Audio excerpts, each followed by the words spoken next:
Welcome back to the channel, everyone. Davey Deathray here, and not just welcome back to the Davey Deathray channel, but welcome back to the horror show channel as well, because we got our guy Cecil Laird hanging out with us tonight. How are you doing, Cecil? It's been a minute, man. Yes, sir. Doing well, doing well. Thanks for getting her going here again. I was eager to get back in the saddle over here. Oh my gosh, I know we had a couple of these episodes like last fall, and they were really fun. And then everything gets crazy, you know. Everyone gets busy for different reasons. I know you're the kind of guy that's got like a gazillion irons in the fire all at once. So, and a million people to try to keep track of. I don't even want to know what that's like. Is it something like Minority Report, where it's just a bunch of screens with all the little projects? Is that, do you have synesthesia, Cecil? It comes out. What do you think I use this new widescreen monitor for? Yeah, it's essentially keeping track of all the different things. Yeah, there's 23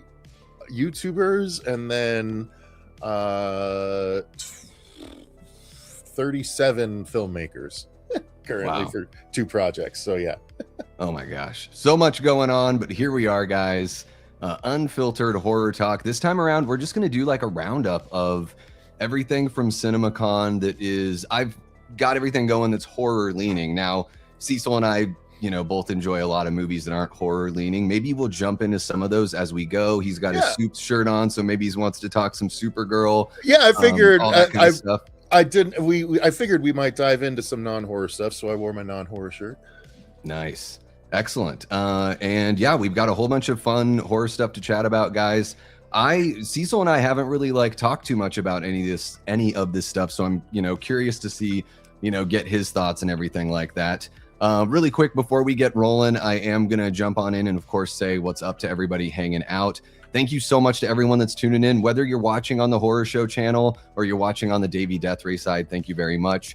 Hit the like button. Think about going over to the other stream and throwing a like over there as well. It certainly helps. And yeah, if you're watching after the fact, that's pretty damn awesome too. Hype the stream, share the channel, all that stuff you can do for free.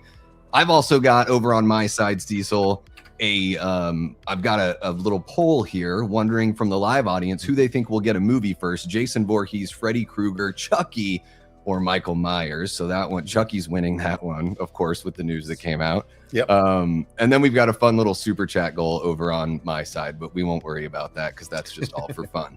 I just want to say what's up to some people really quick, Cecil, and then we'll get rolling. How about it? Yeah, man. Yeah, absolutely. Cool. We got Antonis Andriotis, one of our great channel members over here. What's happening, Antonis? Lamontre Gillard is hanging out as well. We've got a trio, actually a quad of channel members here. Paula Fitzhenry, Lenny, Linda. What's happening, Linda? And my guy, Ryan Michael. Cecil, this is a guy that I actually know from Portland, Oregon. Like, we're actual buds. So nice. Good buddy of mine, Ryan there. Huge horror fan. The first day that we worked together at the pizza shop, I noticed his thorn tattoo. And I went up and I was like, oh, thorn tattoo, huh? And he walks up to me like this close. How did you know what that was? And I'm like, dude, you know how I know. Michael Myers is my boy. So he's going to love my opinions. Oh, yeah. No, he'll be right on with you. No, he's actually, Ryan has, Ryan, let me know. He's got an actual screen used Freddy glove from, I think, Dream Master. Heck yeah. I think, and he's got like authentication for it and everything. It's pretty killer. Nice. Who else do we have in here? We got Jared Arnold, another one of our great channel members. Hope you're doing well, Jared. We got Adrian James. We got Prince kicking out with us as well. Oh gosh, dude, I'm caught up on the Evil Dead Burn teaser, but I still want to see the Red Band. I've only seen the teaser once. Did they show it at your press screening, Cecil? The Evil Dead? No, So because they go straight into the movies at all the press screenings. Yeah. So you haven't seen that trailer? Because I think there's a copy. Somebody videotaped it on their phone and put it on YouTube, but I doubt it's gonna be there anymore. I was tempted to stay for another screening and like just get it on my phone, and I'm like, I don't want to get in trouble. Yeah, I can't bring myself to watch bootlegs. I haven't watched the Avengers Doomsday trailer that's out there as well. I just can't do it. I respect film too much. You know what I mean? Well, and it's like quite frankly. Yeah, and it's like it's just going to be a matter of weeks before you can actually get, you know, the real scope of what it is. You know, well, as someone that would have absolutely hated for the trailer for Dylan's New Nightmare to get out there before I was done with it, like I totally get That's why I don't, because I know the filmmaker wouldn't want me to watch that version. So. Exactly. Yeah. No. Exactly. That's just me, to each their own. I don't pass judgment on those. I haven't watched any of the. Yeah, I just saw it for myself in the theater, and I saw that somebody had put it out there, and I was like, even with my tiny channel, I don't want to put that out there. Let's see, who else do we got here? We got Ryan Michael dropping a $4.99 super chat. Says, we're gonna need a bigger boat. Yes. Love yes. that. We got Papa John Loves Trash. What's happening? Another one of our great channel members. Hope you're doing well, Papa John. We got Aaron Click in the house. What's happening, Aaron? I like Scream and Ice Cream. We got Richard Hamour in the chat as well. What's happening, Richard? Welcome on in. I believe this is your first time. You're kicking it with a whole bunch of horror nerds here. We got Christine hanging out with us as well. What's happening, Christine? Hope you're doing well. Connor over on the horror show side sends in a $5. Did you see that Chucky is coming back to the movie theaters? Well, I guess we might as well. Let's just go ahead and talk about it then. Yeah. Because guys, we'll sort of like jump into the stuff we're most excited about. But if you guys have something, especially if you're throwing down some money, let's have a little Chucky chat. So, Cecil, I know you're a big Chucky fan. Yeah. And we've got, let me see if I can grab this over here. I'm just going to pull it up here for you. Okay. There we go. And how about, guys, we're going to try a couple things. How about we do this really quick here. So exclusive, Don Mancini will be directing. We got news a couple days ago that he was writing one that was going to be a bit more horror heavy for the big screen. Now we got news that he's directing.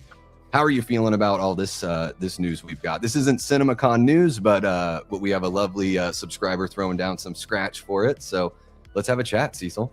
I'm actually excited about this. Not that should be surprising, as big a Chucky fan as I am, but I love the fact that this is the one, not the one, but like one of the only that you can that immediately comes to mind that continues with the original story. It doesn't necessarily.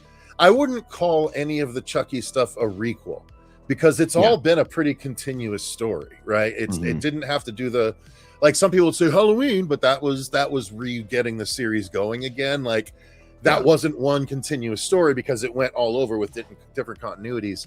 The Chucky one is the only one that I feel like has remained consistent the whole entire time. Although technically, well, I don't know if Candyman 2 and 3 count in continuity, but I know 1 and the reboot do. But yeah, Chucky's the only one that I can think of off the top of my head that's done that. And I've always loved the Chucky movies. In fact, the first one I saw was 3, so I'm one of the people that love 3. 2 is still the best. 2 is my favorite, but there's a lot of people that hate on 3, and there's so much to love about 3, honestly.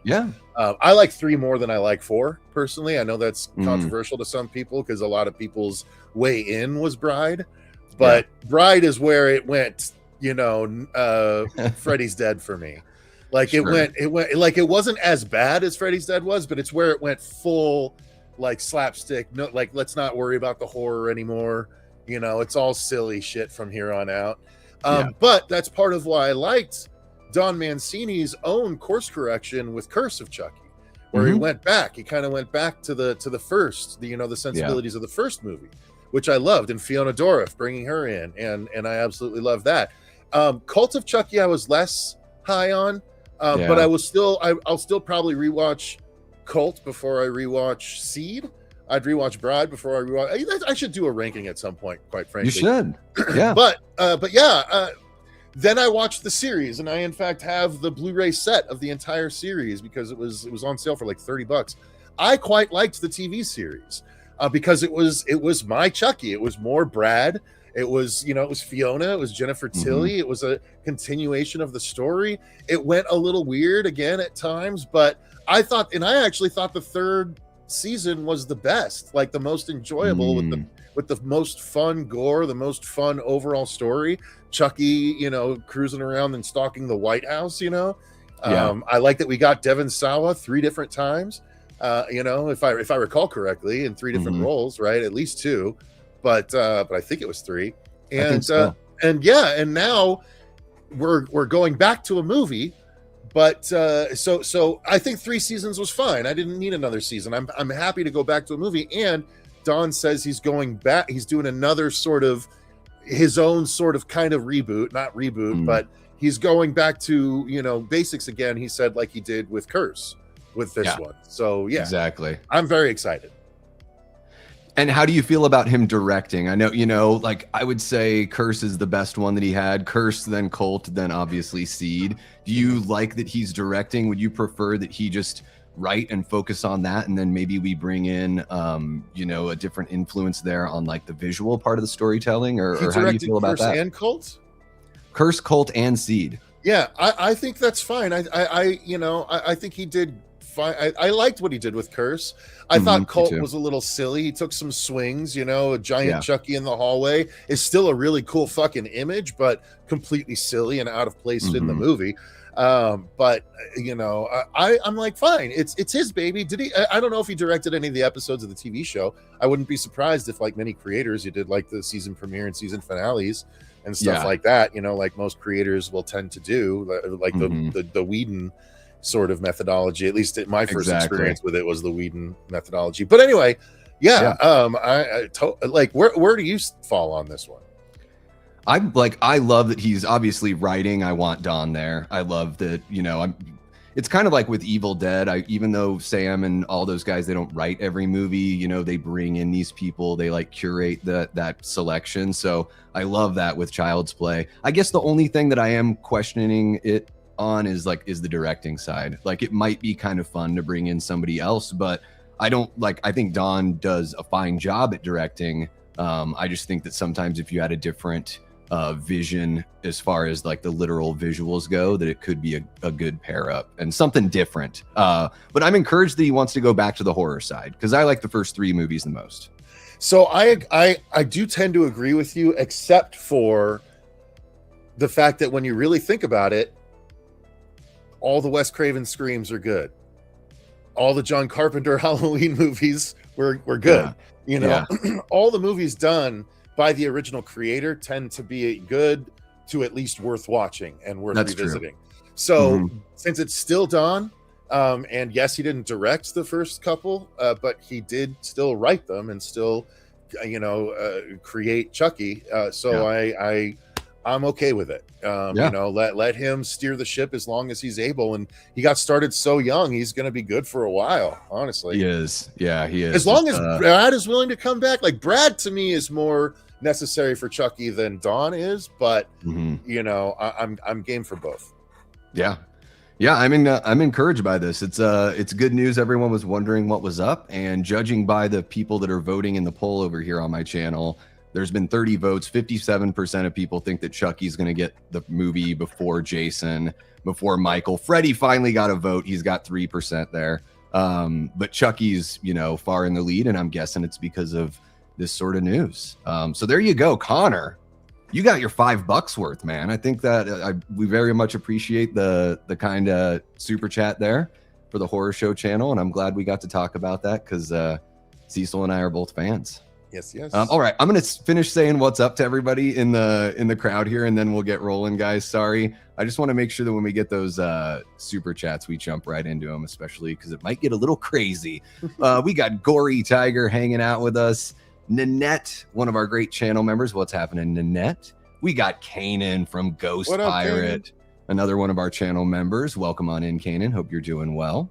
We got Manny's Manic Media, yet another channel member in here. Carrie Crave Cinema, another channel member. You guys are amazing. Thank you for hanging out here.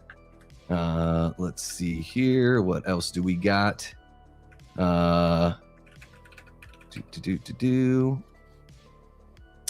Who else do we have in here? We got Ben Grimm in the house, one of our great channel members. What's happening? Ben says he'll give a new Chucky a chance. He calls him Chunky. I think that's pretty cute. I like that. We got Steph, aka Skittles. What's happening, Steph? Welcome on in.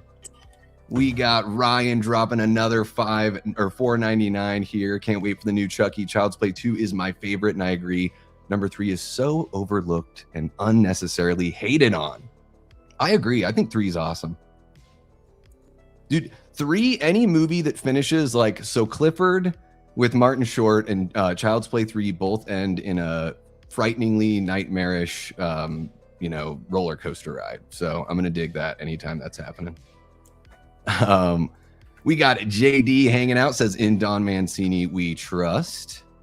We got Cody Falk hanging out. What's happening, Cody? Welcome on in. We got Eli Cortez, one of our great channel members, and Death Squad Mods. How are you doing, Eli? We're going to put you to work tonight, my guy. Let's see here. I think we're all caught up. I think we are all set. Okay. Sweet. Cecil, let's dive in. Okay. And what we're going to do is we're going to start with, first off, I just saw this today. I wanted, before we jump into CinemaCon, CinemaCon, I wanted to throw this your way here. Let me grab it. Because I want to know how you feel about Lee Cronin saying that he wants to tackle Elm Street next. What do you think about this? If provided that he sticks with the lore, although I think you and I both know that in Elm Street the lore is a little, sketchy here and there. But what do you think about this? Lee Cronin doing something in the Elm Street universe. I mean, he says that Freddy scared the hell out of him as a kid, and he wants to jump in and do something with your guy. Yeah, it's crazy. He's the first director that's ever said that he was a little shaped by Elm Street and wants to put his stamp on it. The very first one. And we've never heard it before. No, definitely not like every other director that, that starts hitting it big. I mean, who was the last one? Didn't they ask, fucking Cregger at one point? Didn't they ask? They've gotten everyone's thoughts on it, and they're all like, "Yeah, I'd do it." Sure. I'd be surprised if his answer was, "Nah." That's the more newsworthy thing, because it's like, who wouldn't want to put their hands on Freddy again? Yeah. For anyone on Davey's channel that didn't see it, on Super Bowl Sunday, we did something called the Tournament of Terror, where we did a bracket style tournament with 128 different horror entities. In unique horror entities, each entry. Freddy Krueger took the whole thing, and that included your Art the Clowns, your Michael Myerses, your Pennywises, both Pennywises, all of these other characters lost to Freddy. Everyone loves Freddy. I don't think anyone can dispute that Freddy is the most popular horror icon of all time, even though he hasn't had a movie in such a long time. Here's the thing. I'd really love to stick to my guns and say more people would recognize a picture of Freddy Krueger on the street than Michael Myers, but after the recent trilogy, I don't know that would be the case anymore. I can't honestly say that I would throw my money behind that bet, but I would like to think so. Yeah, I mean, I think it's definitely arguable, right? Like, I don't think anyone leaves Freddy off the Mount Rushmore. Right. So I think a lot of people, he's in that conversation. So he's definitely, you could say he's the most, recognizable. How about, I mean, just specifically, because you were saying a lot of different filmmakers have, their names have been floated out, but just specifically with Lee Cronin, I'm not asking for a Mummy review. By the way, Cecil did a Mummy review that's up on the Horror Show channel if you guys want to check it out. But just, having freshly seen that, what do you think about his style, and do you think his visual style could work with something like Elm Street? I want it so bad that you can't say anything. I know. I can't back anyone. No. So his sensibilities, I think, are good in as much as. So okay, actually, putting a few more brain cells to it than just, in passing. I would say that his sensibilities are actually, when it comes down to it, a franchise that is not terribly far off of Nightmare on Elm Street as far as tone goes, I would say is Evil Dead, because there's some very serious, scary shit in there, but there tends to be, especially as the series goes on, a lot of silliness, especially in 2 and 3. But I feel like Lee kind of brought it back down to the more Evil Dead remake sort of tone, where there are funny lines at times, but overall it's a more scary representation. So I do feel like his sensibilities would actually fit Freddy pretty well, because there, in The Mummy, there were joking moments, you know, to relieve tension, and they hit in the audience. Like people reacted well, and they were good tension relieving moments, and that's the way humor should be used in good horror movies, and that's the way Freddy should be used in a good Freddy movie. So while yes, I would love to do it myself, as far as other directors stepping in, I do feel like Lee Cronin's sensibilities would fit it pretty well. Yeah, I really like his the way he goes from handheld cam to standard like dolly shots. The use of handheld cam and how close and personal he likes to get, I think is like one of the things about his style that really stood out to me watching The Mummy. And I actually got some chuckles in some of the gory moments because they just pleased me that much. So I wasn't laughing at it. I didn't think the gore was funny, but I was like, oh, like that's pretty awesome. So all right, there we go. We got that out of the way, kids. Now we can really hop onto CinemaCon here. I had to pick Cecil's brain there on the Elm Street of it all. So we've got Godzilla Minus Zero with a teaser clip. It was pretty awesome. Let me bring that up here. I know you're a huge Godzilla fan, like for your life, right? Well, like so yes and no. Like my first Godzilla was 1985 Americanized version of that Godzilla. You know, it was 1984 in Japan, but then in 1985 it hit America with Godzilla 1985, where they changed some stuff and added what's the guy's name? The guy that narrates a bunch of shit. Oh my god. Oh, you're not talking about the original, because I'm thinking Raymond Burr. Because Raymond Burr. Yeah, that's is that who it is? Okay. Yeah, 1985. Right. I think it was. Yeah. Okay. They'll tell us in the chat. Yeah. But yeah, so that was the first one I ever watched, and that might have been my first exposure to anything kaiju. I don't remember anything else before that. I do remember seeing Land of the Lost as a kid, which was an old, a group of spaceship crash lands on a dinosaur planet, and it's claymation dinosaurs and shit like that. So if you want to count that, sure. But, Godzilla 1985 was my first experience with kaiju stuff and giant monsters, and it's one of my absolute favorite subgenres, right? My favorite subgenre of horror is creature features. My favorite subgenre of creature features is kaiju movies. So I love a new kaiju thing. I literally watched the new Monarch episode Thursday night, and it doesn't technically, it drops Thursday really late going into Friday. Technically it drops on Friday, but I love giant monster stuff so much that I'll stay up late and watch it on Thursday night, just because I have the legendary reboot in 2014. I was really excited about it. I liked Gareth Edwards quite a bit based on the Monsters movie that he made. But I would have liked it more if he had, I felt like Ian Malcolm, right?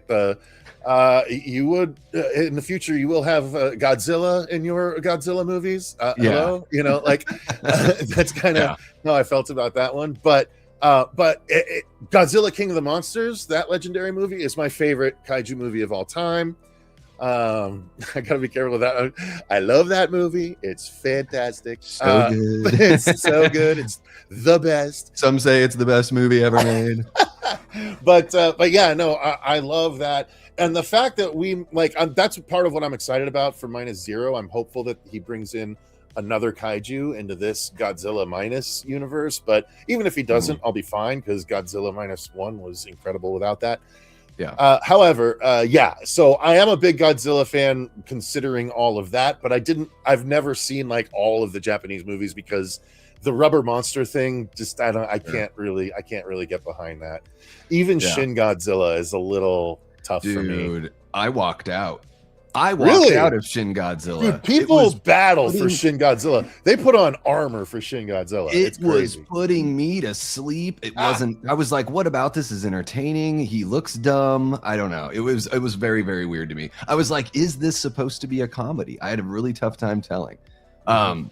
But yeah, I mean, everything we're seeing here from Godzilla Minus Zero looks amazing. I mean, Godzilla, that was one of the first ones that I think I went and saw with you at a press screening. Or no, we actually went independently because they did like a night before IMAX thing, I think, where we went and watched it like the night before. Yeah, man, so emotional.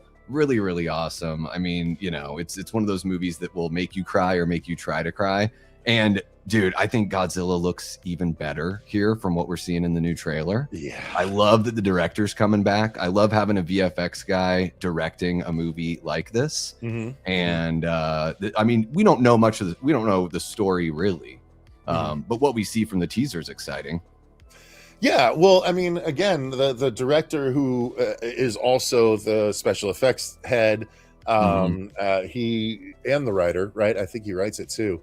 But he knows what he's doing. He knows how to shoot the movie to work to the special effects benefit. So that's what's amazing. Like, there's only one shot of Godzilla in the entirety of -1 that I'm like, and it's kind of he's like a little far away stepping into the water at one point. Yep, I totally know what you're talking about. Yeah, he has a little bit of jank going into the water. And he's moving like robot, you know, like he doesn't really look like alive. But every other bit, and especially like the opening scene of -1 is like the best single scene in any Godzilla movie. Save, I got to be honest, King Ghidorah going after 11 in King of the Monsters when she's in the skyscraper. That shit was nightmare fuel for me, even when I was seeing it like in my 30s. Like, it was freaked me the fuck out, because that I've had nightmares about Godzilla and giant monsters since I was a kid, and that was that was a literal visual representation of nightmares that I've had trying to hide from kaiju in buildings, around buildings. Oh my gosh. And so yeah, I'm way on board for all of this stuff. But yeah, the opening of that Godzilla -1, the dinosaur aspect of Godzilla was so fucking kick-ass. He's literally actually scary in that movie. Yeah, and I mean, even this shot right here is from the first film, and it's just, I mean, bearing down on the little shit there, and he looks amazing. It looks photoreal to me. And you're getting those Jaws vibes there. So yeah, I'm curious to see how they expand the lore. You know, like you're saying, do they introduce any other monsters? What's up with Chicky that's got the eye patch now? Did she get infected with something, or did something happen to her at the end of the other movie? Is she going to play a part in, you know, one of the, you know, a bigger part of the storyline here, as far as like maybe another monster showing up? I don't know, but I am for it. And man, he dwarfs the Statue of Liberty. I know we don't get the full shot, but you get a little hint of what the scope is, and it's like, oh man. Yeah, I saw some article that showed the size difference between -1 and -0. And in -1, he was like 3 or 4 stories tall, technically. No, maybe not 3 or 4, maybe like 10 or something. But in this one, he's like 3 times as tall. So he's 3 times the size. So that's why he dwarfs the Statue of Liberty in this one. Like, the side-by-side comparison was crazy. I was like, oh shit, okay, they're letting him, you know, they're letting his monster grow. Yes. I love it. I love seeing the old Toho logo. I love that they're like in control of, you know, that they get to do something maybe a little more, you know, obviously as grounded as you can be with Godzilla, right? But then it is cool that the legendary version exists as well, because I see those movies as the rubber monster movies from the 70s, but with really good budgets, because they play out very similarly. It's like 15 people trying to figure out in a boardroom like how they're going to defeat Godzilla, right? It's like that, you know, they try 3 plans that don't work, the 4th one works, you know. It's like, yes here we and go. no. That's part of why I liked -1, is because it was a focused story about one dude and his family, instead of like every other Japanese Godzilla movie I've seen. There's always a government presence, and like we have to cut to boardrooms, and what are we going to do, and blah blah blah. And they even did that in the 98 Godzilla. You know, it's like I don't, that's not what's interesting. We've had that for 60 years now. Like when you show us a focused story, like you make us really connect with the protagonist, and have that sort of also help, you know, really hammer home the meaning of a Godzilla movie, You know, the whole reason behind them existing in the first place. It's just a fantastic. It just stands head and toes above the rest. And when you talk about Godzilla's atomic breath, I've never seen it represented as well as atomic-y as it was in -1. Oh, they put right down on the ground for it. It's amazing. Yeah. I mean, minus one was amazing. It's, you know, won an Academy Award for visual effects. The director and writer's name is Takashi Yamazaki. He is also the VFX guy, which is, you know, bringing in your own VFX house definitely makes it a lot more manageable on the budget. Before we jump to our next topic here, Cecil, I just want to grab a couple of these super chats here. We got Ryan Michael throwing down a $4.99. That's, hey, Freddie, leave them kids alone. There we go. A little funky Pink Floyd there, right? Is it Pink Floyd? Yeah, it is Pink Floyd. Thank you so much, Ryan. Really appreciate you. Jigsaw dropping a $5 says, you are all my children now, except for you. There you go. We got Jamie Hart jumping in, one of our great channel members, Death Squad Mods, our original moderator, folks. Miss Jamie Hart. Gotta say hi to Jamie. Make sure I'm not missing anything else. Antonis Andriotis, not as pumped as we are. Unfortunately, Don Mancini will plan to direct the new Chucky movie. I mean, he's like 2.5 for 3, or 1.5 for 3. He's like halfway there. But I hear you, Antonis. I know there are certain horror fans out there that are like, I like when he writes, I don't like when he directs. Oh, look at that. Jamie's got to get one in every stream. She saw Godzilla 85 in the theater. There she is. We got Super Tenor, one of our great channel members, hanging out. What's happening, Super Tenor? Welcome on in. Jared Arnold dropping a $5 super chat, says, non-horror question. Are y'all Highlander fans? Got a remake coming with Russell Crowe as Ramirez and Henry Cavill as McLeod. I knew about the movies growing up, and there was a show and everything. I never got into it. But Cecil, it looks like it's something that you know a little bit of. There's no time for us. There's no place for us.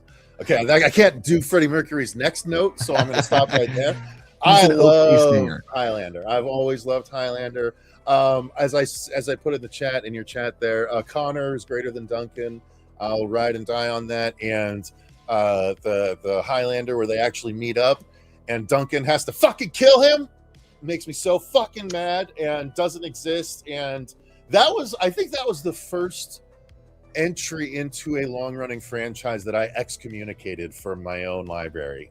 Like, I will never revisit that Highlander where the TV Highlander met the movie Highlander, and the movie Highlander insisted the TV Highlander behead him in order to get his power so that he could defeat the bad guy. And it makes me so angry to this day that that's what they opted to do.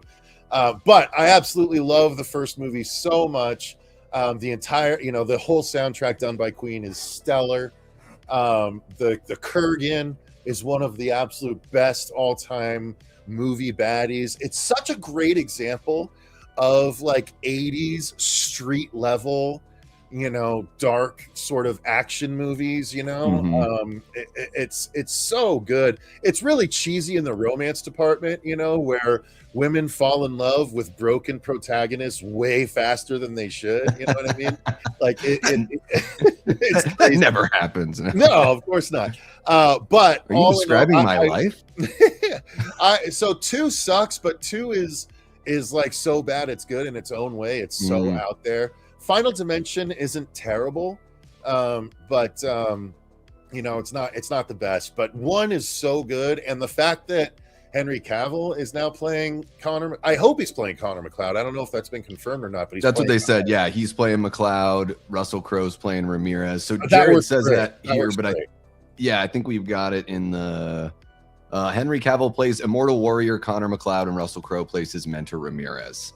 Siobhan Colin, Ramirez, the Welsh Spaniard. It's just how it goes, huh? Yeah, Ramirez. I'm wondering if Crowe is going to play a Spaniard as well, because clearly Sean Connery did not sound like a Spaniard. Yeah. Oh my gosh. Yeah, going from Crowe to Connery, or Connery to Crowe. Jamie, Connor over Duncan, indeed. Hells to the Endgame makes me cry. Yes, that's the one. Endgame. Fuck that movie. Oh, that made me so angry. I saw it in the theater too. I was so genuinely psyched. I didn't watch the whole show because I just didn't get into Duncan, and it was the epitome. Like the Highlander TV series was like filler the TV show.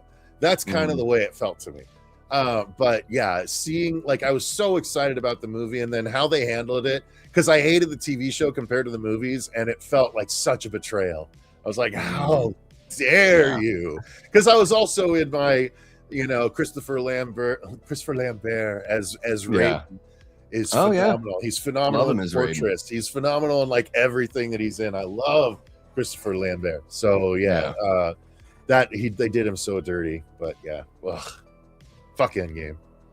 Fuck that Endgame. The other. Well, hey, we're getting a whole new, fresh reboot. So there you go. Yes. There you go. Thank you so much for the $5, Jared, and the question, man. Really do appreciate you. Super Tenor dropping a $2 super chat. What's happening? Aaron says, "What's up, dudes and fam? We are just kicking it." Yeah, let's go ahead and jump into our next thing here. Really quick though, Antona says, "I just hope the new Chucky movie is actually more scary like the first two, and hope Mancini is not lying to us." He has no reason to, right? So if he says he's going back to the more serious side, then I think we can believe him there. He's had enough fun with the weird and wacky, right? So yeah, thank you so much, Antonis. Appreciate the $5 there. All right, let's jump to the next story here. We chatted a little Godzilla Minus Zero. Let's talk a little Evil Dead Burn and Evil Dead Wrath. Now, I was able to see that Evil Dead Burn trailer, as we had discussed in the intro here. Cecil was not able to see it because at the press screening they don't show you previews because they respect the hell out of your time at those press screenings.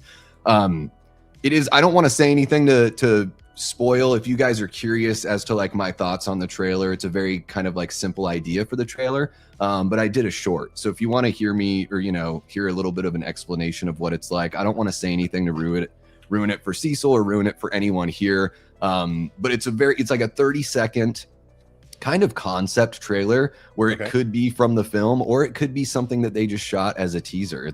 It's one of those kind of things that that's one of the reasons why I really dug what they did. But it's a green band, so you don't see a lot, but you just get kind of a feel of what the intensity of the film might be like. But we also got this, well, we didn't get it, but the people at CinemaCon got this friggin' red band trailer that's just supposed to be like brutal and hardcore. And let's see what does the article say about it. The article says that it's the family is the root of all evil in Evil Dead Burn. Bloody first footage from Warner Brothers. And they say here, while the film's plot has been kept under wraps until this point, a trailer unveiled today exclusively for those at the studio's CinemaCon panel in Las Vegas that it's full of living dead, chainsaws, plenty of blood, fingers hacked off, and then it's a quote, "My sweet boy, I would give anything for us to be together again," and a sarcastic cheers to your perfect family. So yeah, I don't know. It looks pretty. I'll say this about the Evil Dead Burn teaser that I saw.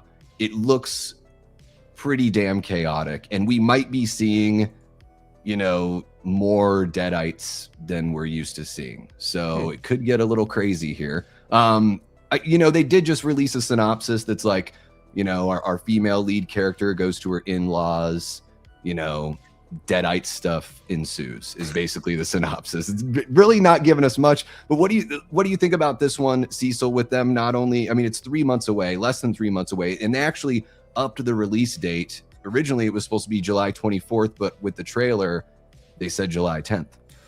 Well, and didn't they say that Wrath is actually coming in 2027, not 2028? So they initially did. Let me just push it on over here. So yeah, Sam Raimi had said here, let's see here. So Sam Raimi had said it was announced for 2027, and like an hour after, he must have said the wrong date, or given, because an hour later they're like, no, it's actually April 7th, 2028. So pretty much 2 years away here, which I'm okay with, because to me it sort of says like they're not in a rush to get the next one done, that they're feeling pretty good about this one. I also find it encouraging that they bumped up the release a couple weeks, because that to me says that they're like, man, we're seeming to catch a lot of buzz. Let's get this thing out sooner. They did the same thing with Scary Movie 6 as well. Is it that, or were they up against something in their other date? That could be it too, because July 24th, that's prime blockbuster. Yeah. I mean, that whole month is kind of crazy. So I don't know all the movies that are coming out on that date, but it could be something like that with Burn. Yeah. Go ahead. What I was just going to ask, like, what are your thoughts on all that? Them being so secretive, and then the second part of that, just them bumping it up. I mean, I guess we just talked about that, but what do you think of Evil Dead Burn, Cecil? I think it's going to be an Evil Dead movie. Like, while the series itself is, really solid, it's also very repetitive. Sure. The same thing happens in every movie, which, okay, yeah, that you can say that about every horror franchise. Yeah. Final Destination, Freddy, Jason, Michael Myers, like any of that stuff, same thing keeps happening. So yeah, I can't really hate on it for that. People seem to like Deadites and how they are. My question is, because Rise was supposed to be the third Necronomicon. So which Necronomicon, which story are these going to continue? Yeah. Right? Because there's how did it break up? The one in Burn was one, the one in the remake was one, and then the one in the original series is one. Is that what it is? Yeah. So they 1, 2, and Army of Darkness, those are all the same book, even though the design changes a little bit in the series, but those are all the same book. And then 2013 and then Rise. Right. So, and they confirm that that's it. There's like 3 in the universe. So I don't know if they're going to expand on that. But what happened to the book at the end of Rise again? Is it just left in the apartment building did the apartment building collapse? I can't remember how it ended. I don't know what happens to the book exactly. It might just, I think it's just in the one kid's room, the DJ. Okay. With the records and everything. Because really what happens at the end of that movie is the spirit ends up, the demon goes into the girl from the beginning of the film that takes it out to her little trip to the cabin with her friends. It'd be a real easy thing to do the homage the beginning of Bride of Chucky, and have it be in a police evidence lockup or something, and someone goes and gets it. But at the very least, if it is that Necronomicon, they'll have to say, the person that has it, be like, yeah, I got this from a cop that sold it to me or some shit like that. You know what I mean? Yeah. Like, I wonder if they're going to address which one it is or not. I mean, you would imagine we'd see the book, right? So I figure we're going to figure out, and then that'll put it like in a place and time. Because we don't know what era this is in or anything. It was too difficult to tell from the teaser that I saw. There's nothing in the teaser that gives it away of what era it could be. So, I kind of like that about the teaser as well. But yeah, it's, you could even do something. It could be like Hellraiser or something where it's like there's a cleanup crew, at the demolition site for the building, and they find the shit, like it could be something as silly as that. But I'm really looking forward to this. Obviously, I know we don't know very much, but I want to pour over every detail of this teaser. And then I really want that red band trailer, because I've seen people describe it. I'm, scrolling through social media. I've never scrolled so fast in my life trying to get away from that shit. Because I imagine they'll drop it by Sunday. God, I hope so. But you never know. Remember when Hokum's trailer came out and it was only in front of 2 different Neon movies, and it wasn't online for months, and that was just like a teaser. That kind of blew my mind. Yeah, no, it happens sometimes, but I don't know. I feel like with the Mummy and everything, since people are already seeing it for the Mummy, I don't know. Maybe you're right. Maybe you're right. They should just drop it. Maybe the CinemaCon one they'll hold off on for a little bit to give those people that privy, but they should. I figured that the regular teaser would have dropped today. Passengers just did that too. Were they held off on dropping the trailer? Oh, Passenger. Yeah, they gave. They sent a few of us a trailer to react to, but have they not released that online yet? Oh, they finally released the one that actually shows the story, right? Because forever we had that teaser that's just the 2 dudes, which. Perfect teaser, but now it's half of that. That's half of the trailer. Yeah, and then the rest of it is all right, here's your walking sim characters that you're actually following. Yeah, exactly. I know it kind of got me less excited for Passenger seeing the full trailer. I was like, oh, this seems like another one of these horror movies that would make a really cool 40-minute short and not a full-length movie. Like I'm seeing undertone. I'm looking at you square in the friggin' eyes. You didn't like that? Oh. I mean, I thought it was well made and everything, but I'm just saying, you know, it could have been a bit more succinct. Fair. Yeah, so Evil Dead Burn this July 10th, so mark your calendars there. And then Evil Dead Wrath, April of 2028. So we'll be talking Evil Dead for quite some time. And yeah, excited about that. Let's see what else we got going on here. Oh, we are going to get to Resident Evil. I see somebody talking about that there. Joel from Dark Room Reviews. Welcome on in, Joel. Let's go ahead and hit it right now. Why not? Why the heck not? Hit it. I'm very curious to get your thoughts on this now that we've got a little more info on this one, Cecil. But yeah, let's have a chat about... Here, I'll just put it up on the big screen there for a moment. We finally got a synopsis here. Zach Cregger was true to his word. He is not following the video game lore, or at least not following a storyline that we know of. You know, it looks like they did a first look here, and we've got, I'll just read the little blurb here. A trailer played for the room only suggests that this will be a compelling watch for fans of Cregger's past work. It introduces Austin Abrams, who you will know from Weapons, as a young man trudging through a snowy night and up to a dark, empty house. He had a problem on the road, he says, and wants to use the phone. Calling his girlfriend, he says, quote, some things have happened and he's in a seriously fucked up situation and we might not get to talk to each other again. So that sounds like he could just be some sort of low-life criminal like he was in Weapons. Yeah. Or it is the zombie situation. But I'm so curious with this one, Cecil. I feel like it's something we probably talked about in one of our earlier episodes. But you know, you're not only a horror film fan, but a video game fan as well. Mm-hmm. How are you feeling about Cregger doing Resident Evil? I'm sort of like, why? Because it seems like he could kind of write his own ticket at this point. Maybe he's just really passionate. But then my second question is, if you're going to make your own zombie movie, why make a Resident Evil one? Why not just make your own zombie movie? Well, not only that, if you're taking the reins of Resident Evil, which has had so many iterations at this point, why on earth are you gonna do it? Like, I heard someone that he approached to work on the movie was like, it was the dude that's in I'm pretty sure it's the dude that was in Cobra Kai, the bigger guy that's in this one now too. He said that Zach approached him to be in the movie, and he's just like, I don't know, those Resident Evil movies seem like, you know, kind of cheesy and stuff. And he's just like, I'm not making a Resident Evil movie. I'm making a Zach Cregger movie. I was like, oh, fuck, here we go. Yeah. Like, this dude's already sniffed his own glue. But, you know, like, it's, you know. He's drinking the Weapons tea.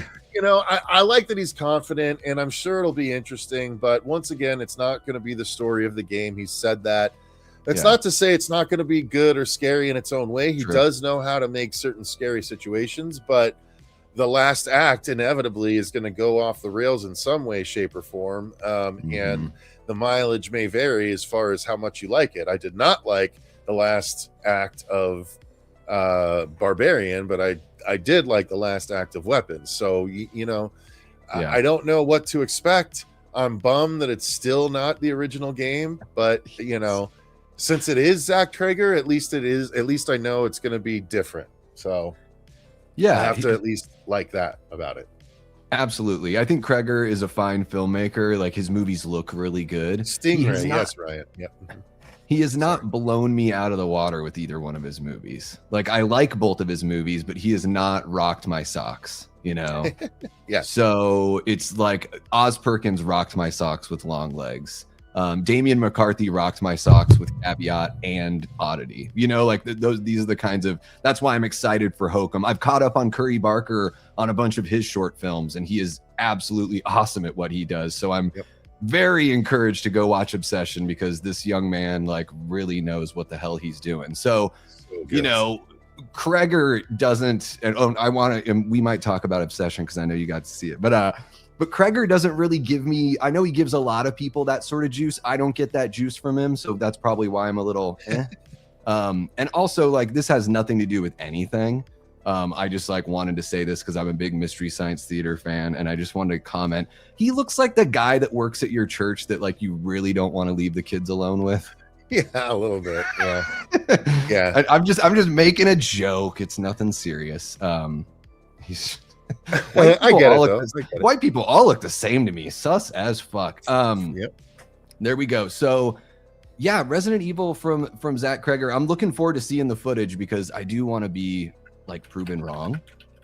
You know, I still want a Resident Evil 4 movie really bad. That's just the story of Resident Evil 4 for no reason other than it's already written and it's easy.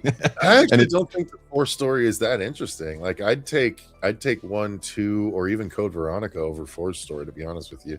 I never liked the Las Plagas shit. Well, and it's like, well, and that's the thing. But I think if you just want to do a one-off, that's the cool thing is like, Umbrella's involved tangentially in 4, but it's such, you know, you don't have to build up Umbrella lore if you don't want to. Sure. You know. Sure, but I hear what you're saying. I think that'd be a good departure movie after we get 1 or 2 of what should be the mainline story. You know what I mean? Yeah, it's basically Die Hard in Spain, right? Yeah. All right, let's see what we got here next. There you go. You guys got your Resident Evil, fix. How do you like the new game, Cecil? I finished it. It was fantastic. It was great. I liked it. So I don't know that I liked it. Okay, let me say this. I might have had more scary fun in 7, but 9 was an overall better game. Like it was solid through the whole thing. There wasn't. Resident Evil tends to have a slump of a final act sometimes. This one I did not feel that way because the final act is when you go back to Raccoon City. So everything else they did ahead of time was very Resident Evil, but very well done Resident Evil. Very, scary creature Resident Evil. Back to the old school zombie setup instead of all the, variations and everything. Not the crazy hick family. It's like old school zombie shit, So they take it was fantastic. In the new one. When I watch people play, I'm like, oh my God, how many headshots do you need to hit on these fuckers? Yeah, they do.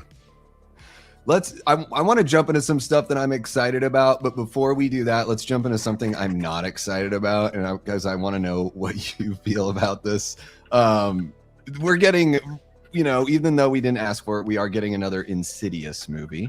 Out of the Further. It looks to be kind of like your extension of Insidious, but also bringing in a lot of that kind of Nightmare on Elm Street sort of thing, which again is just like, why don't 16 years without Freddy, let's friggin' go. It's like we're getting as close as we can without actually getting there. Always great to see Lynn Shay involved. I really like her quite a bit. That's another connection to the Elm Street series, of course, right there. 2 connections, I guess, that she brings to the series, right? Sure. And then I just don't. I have a tough time getting excited for these Insidious movies. I like the first 2, and I just sort of backed off because they're all just sort of samey. But is this one bringing a little something that interests you, or how do you feel about this series, Cecil? Unfortunately, so this looked to me to be look. I mean, so it's a greatest hits. It's all the demons from the past movies. You can even look. I'd never even looked that closely at this image. So you can see it's the old woman, or I guess technically the I don't want to use the wrong term. The trans character that it was the guy that was dressed as the old woman. And then the spiky hand is the red-faced demon, and then the key hand is from the Key movie. So like it's all of I saw someone say it's the Avengers of the Insidious movies. Oh my God. And it kind of is, it kind of is. So but that doesn't excite me. Like it's got so many of the exact same shit that we saw in the first one from the same shot, like the red-faced demon pointing at the kid that it's trying to infect. I'm trying to think of them all off the top of my head. I did a reaction on my channel. If anyone's curious, you can go back and watch it. But yeah, it's just a lot of stuff that we've kind of seen before, Yeah. Not altogether new. And the whole idea of like she can bring them in, and now it's our world is their playground. That's just Dream Master. Like, yeah. Even like I was saying, I talked about this the other day, and I was like, even bringing in a little bit of like Patricia Arquette's like powers, it's not the same, but it's like you're kind of getting those vibes, right? And how many times have we seen that shot of looking under the bed and seeing legs on the other side? God, it's dude. just, so many times. Like that is more overused than the medicine cabinet closing. Oh, like, yeah. Those are the two most overused horror tropes, I feel like, in horror movies. Yeah. Yeah, and here's the thing. I know I'm kind of getting down on Insidious and everything. It is great that these huge franchises exist that are like mainstream. They bring a lot of people into horror. Not everyone are, meant to be diehard horror fans, but if these movies can bring some people in and create some new fans and all that kind of stuff, then I don't want to slag them off too much, but I have a tough time getting excited. I'm like The Conjuring and Insidious. I can't tell the difference. Like, ¿cuál es la diferencia at this point? I have a tough time. Yeah, they were riding a similar wave at the time. I like Conjuring better personally, but 3 really was rough for The Conjuring. But I quite like 1, 2, and 4. So I'm about that. 1 and 2 are 2 of my favorite horror movies, like 2 of the best paranormal horror movies there are. So. Yeah, there's some good stuff out there in the franchise for sure, but yeah, it's a little overrun here at this point. Let's see what you guys are saying here. I enjoy the Insidious franchise over The Conjuring. It goes a little bit harder, doesn't it? I would say. Yeah. Conjuring's the really safe stuff right there. Well, I don't know. I think the scares are better in the Conjuring movies. Personally. I might have only seen the first 2. Wait, have I seen? Because one of those Annabelle movies is supposed to be really good, right? That's what I heard. 2 and 3. 2 and 3 are good. Okay. The first one sucks. Same with Ouija. I think Ouija 2 was good. I don't remember if there's a third Ouija, but yeah, 2 was good. 1 sucked. Yeah. I skipped 1. I just watched the Origin of Evil. I'm like, I'll just watch the Flanagan one. Like, what am I doing here? Yeah, that's definitely the better one. It's a rare case of the second one being like far better. JD, we will talk about Ice Cream Man here in a second, because I don't think Cecil and I have talked about that yet. Mm-mm. So that's coming up. That's coming up here very soon. We did have, they showed some Werewolf footage. They showed a trailer at CinemaCon. Interesting. We don't have much info on it. Let me grab, where did that go? There it is. And let me just pull them on up here. So the Werewolf trailer unveiled as Focus Features touts Robert Eggers' quote, most terrifying motion picture yet.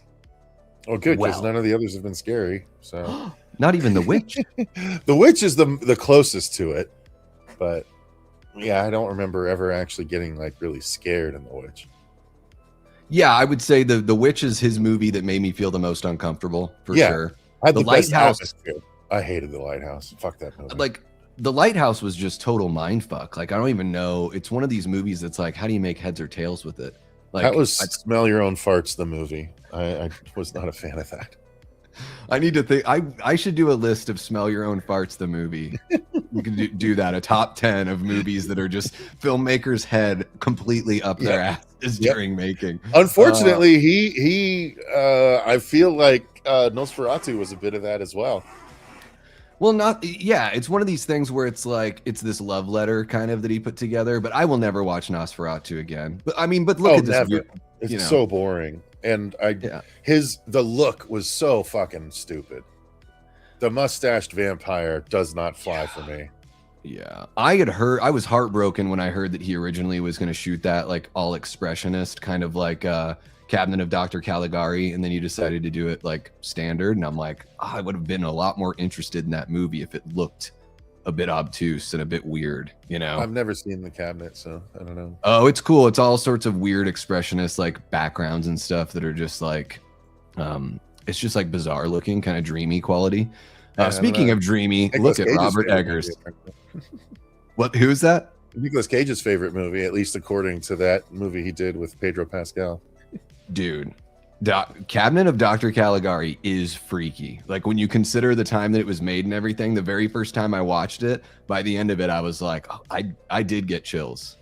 And it's, you know, it's not your standard kind of horror thing, but it's, that's all I'll say. It's definitely worth watching. But yeah, Werewolf. So, okay. They say it's going to be the scariest movies ever made. The thing I'm most excited about here, and I was like, I ripped on this performer for a long time, Aaron Taylor Johnson, but he was like my favorite part of Nosferatu.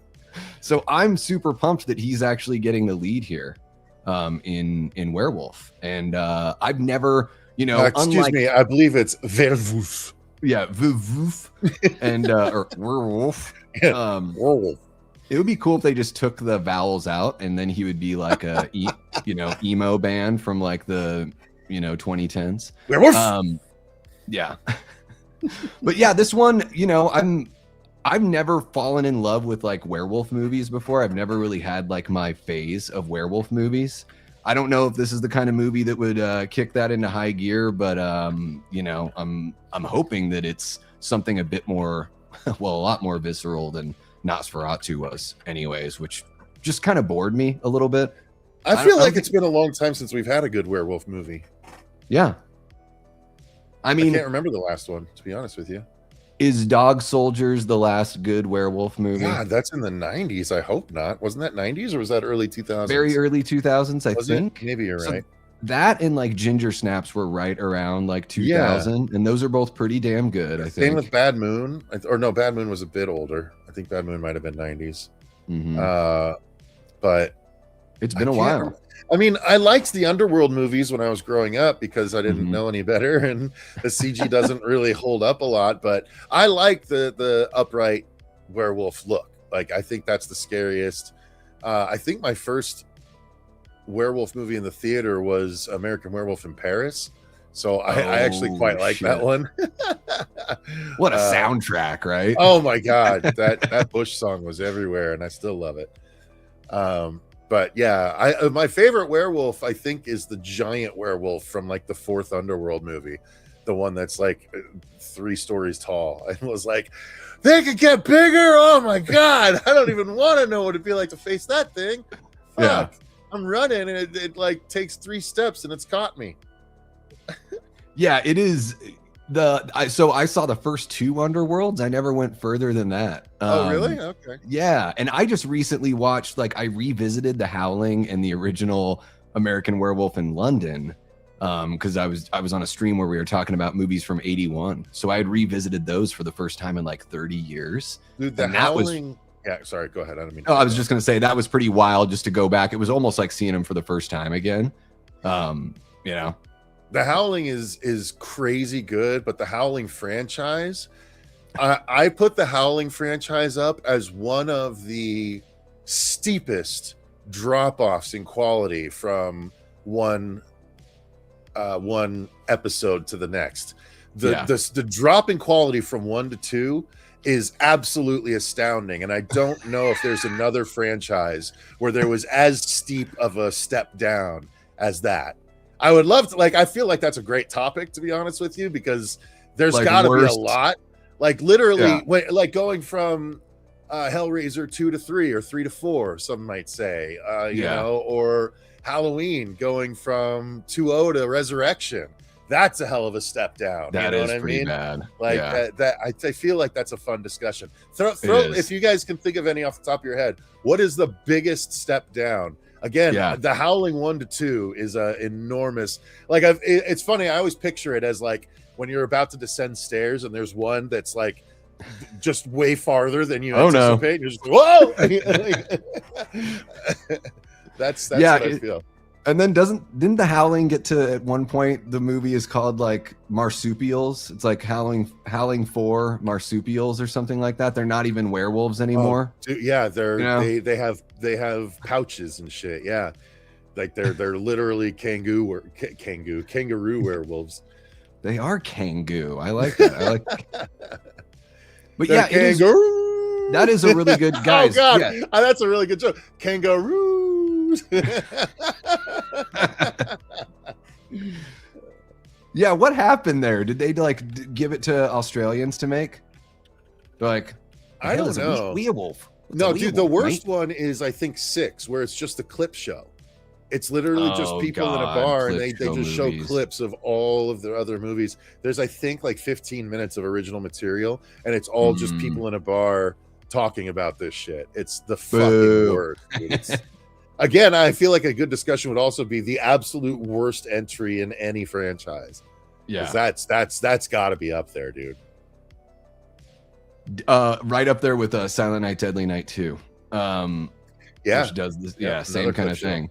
Devil's Rejects to 3 from Hell is what Moni's saying here on a big step down. That's fair. That's actually fair. 3 from Hell is such dog shit.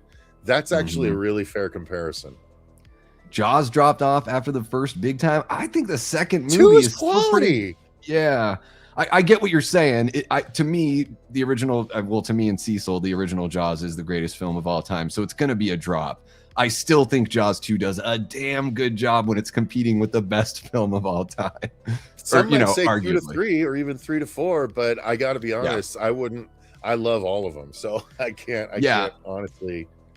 And dude, my hot take is I would take Revenge over 3 if I had to. Yeah, I honestly really liked Revenge a lot. It has some of the coolest like individual bits. I think the score is fantastic. I think the dream that Ellen Brody has when she's out swimming alone in the blue water and she gets attacked is terrifying. I think the banana boat scene is still terrifying to this day. Like, yes, it's a giant fucking rubber mechanical shark, but that banana boat scene is fucking terrifying. And again, as someone that grew up wanting to be a marine biologist, I mostly because of the original Jaws, the scenes where they're in the sub down there and the shark fucking bumps up into them and shit, that was thrilling to me. That whole chase scene through the wreck when it's going after Mike, and it's like busting through and it hits the ladder as he's got to ride his air tank up and shit. Like there's so many good individual moments in that movie. I don't know. I've never really quite understood the hatred for it. Yeah, I mean, it has like what, 3 kills, 2 kills, maybe just 2, something like that. It's people put it on the level of like Freddy's Dead, and I don't think it's anywhere near that level. No, it's not that bad. Although whatever happened with the ending and the editing, and depending on which version you watch, there's some like really shoddy like popsicle sticks, like kind of stuff, depending on which version. But I will say this about Revenge. Last thing about Revenge. Love the opening at Christmas time. Amity and Christmas. I just wish they stayed in Amity. All the stuff in Amity really works for me in that movie. And I just wish they'd be there. Someone over here, I got to shout it out. Someone, I want to give. Kanan actually said it. Jeepers Creepers Reborn is the worst drop off ever. Is that the third one? Because 2 to 3, like 3 to 4, they're both god awful. But 2 to 3 was so bad. 2 is really good. 2 and 1 are both really quality movies. Like all the shit with the director aside, because obviously, sure. If 3 is Reborn, then yes, 3 was. Man, what a step down. That is a wonderful example. Wonderful example, Kanan. I stopped after the first 2 because I never heard anything good about anything. They shot most of 3 during the day, and it looks fucking terrible because of it. JD says Hellraiser took a nosedive after 2. I think 3's really fun, but I get it. It's like, the club scene is worth it alone. I mean, worth the price of entry. Yeah, and it's just fun. Like I actually prefer 3 to 2. Like the club scene in 3 is the same as why I love 3 for that club scene the same way I love 13 Ghosts for the opening scene. Yeah. Or Ghost Ship, rather. Ghost Ship. Ghost Ship, yes. Ghosts. Sorry, yeah. It's the only thing that people remember about Ghost Ship. Yeah. I remember all of it, but that is for sure the best. To me, like, that's the best mass death scene in any horror movie. It's pretty incredible. Yeah, it's a pretty good one. Top that, Final Destination. Jigsaw says Reborn is 4. Dude, 2 to 3 is, I think, a worse drop than 3 to 4. Interesting. Yeah, it's like you can't fault if it goes from bad to bad or bad to even worse. Yeah, that's not It's a like, drop okay. off. When it goes from bad to worse, like I can't say that Tremors 6 to Tremors 7 is the worst drop off because they're both awful. Yeah. Like, I'm trying to think of a good one, but my mind is everywhere now. It's fun, right? It's a good one. It's a good topic. Like I really think it's worthy of its own stream. Maybe I'll put that together. Maybe we should do that sometime. We should. Biggest drop-offs in horror. Yeah, fuck yeah. All right, let's jump into, I want to hop on over here to a little Eli Roth Ice Cream Man talk. We have not talked about this one before. I get the feeling you're an Eli Roth fan. I mean, I really like his silly stuff, especially, Thanksgiving. I love all the Don't Go in That House, Bitch, and the Piano Killer, or whatever the heck he put out earlier this year is hilarious. And Ice Cream Man looks really fun. It's not a remake of the 90s movie. It's just the same title. But also, when I first saw this trailer, I was like, shit, this is what Weapons should have been. Like Weapons catered to this guy right here. Give me your thoughts. Yeah, I love the idea. Like you said, I'm a big Eli Roth fan. Outside of Knock Knock can go piss up a rope. I cannot ever watch that movie again. It's just dog shit. Like if every director has one really bad one, it's Knock Knock for Eli Roth. But I really dug Thanksgiving. I loved Cabin Fever. I liked Hostel well enough.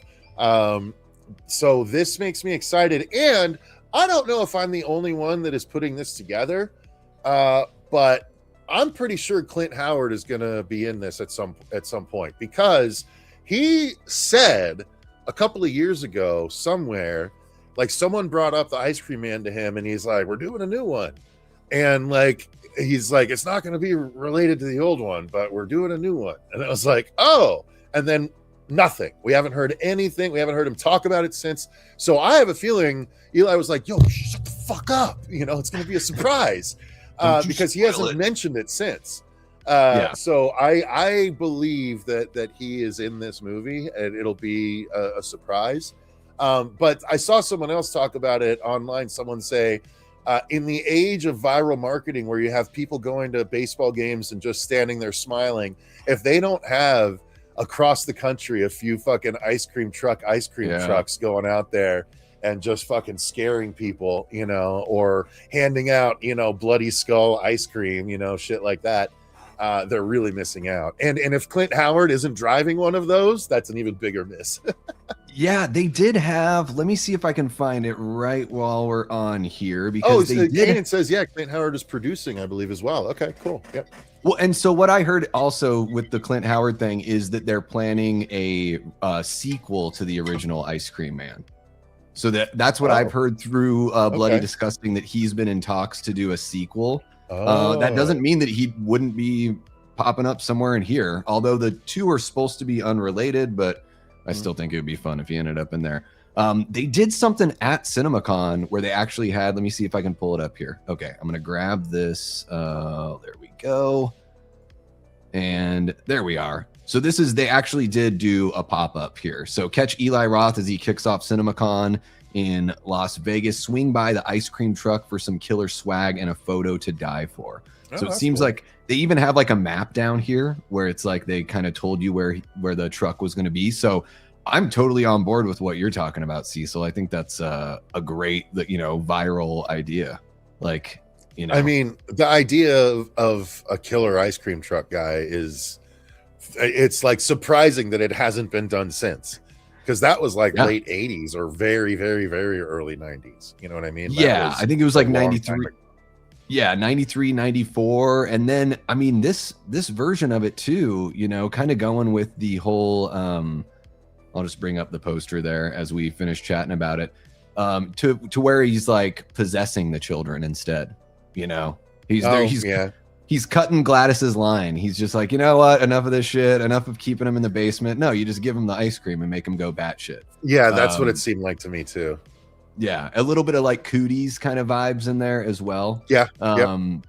So I'm looking forward to it, because I like when Eli is just like silly and fun. I like, to me, that's when it feels like his most genuine self as a creator. He's not trying to like become one of the big dogs. He's just like writing love letters. And yeah, really it's a good that. way to put it. Yeah, he tends to, he more so than any other director feels like the guy that just is making on a big budget level and thoroughly enjoying making his version of the movies you'd see on Up All Night.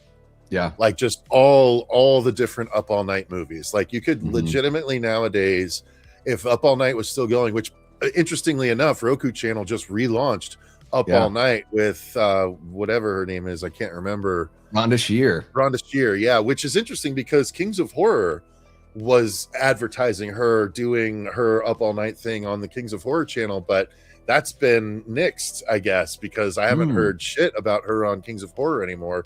Now it's just this, so I'm guessing she jumped ship to a bigger thing. But she could legitimately do a whole show and just focus on Eli Roth, and it would absolutely feel like the old Up All Night, Saturday nights felt like.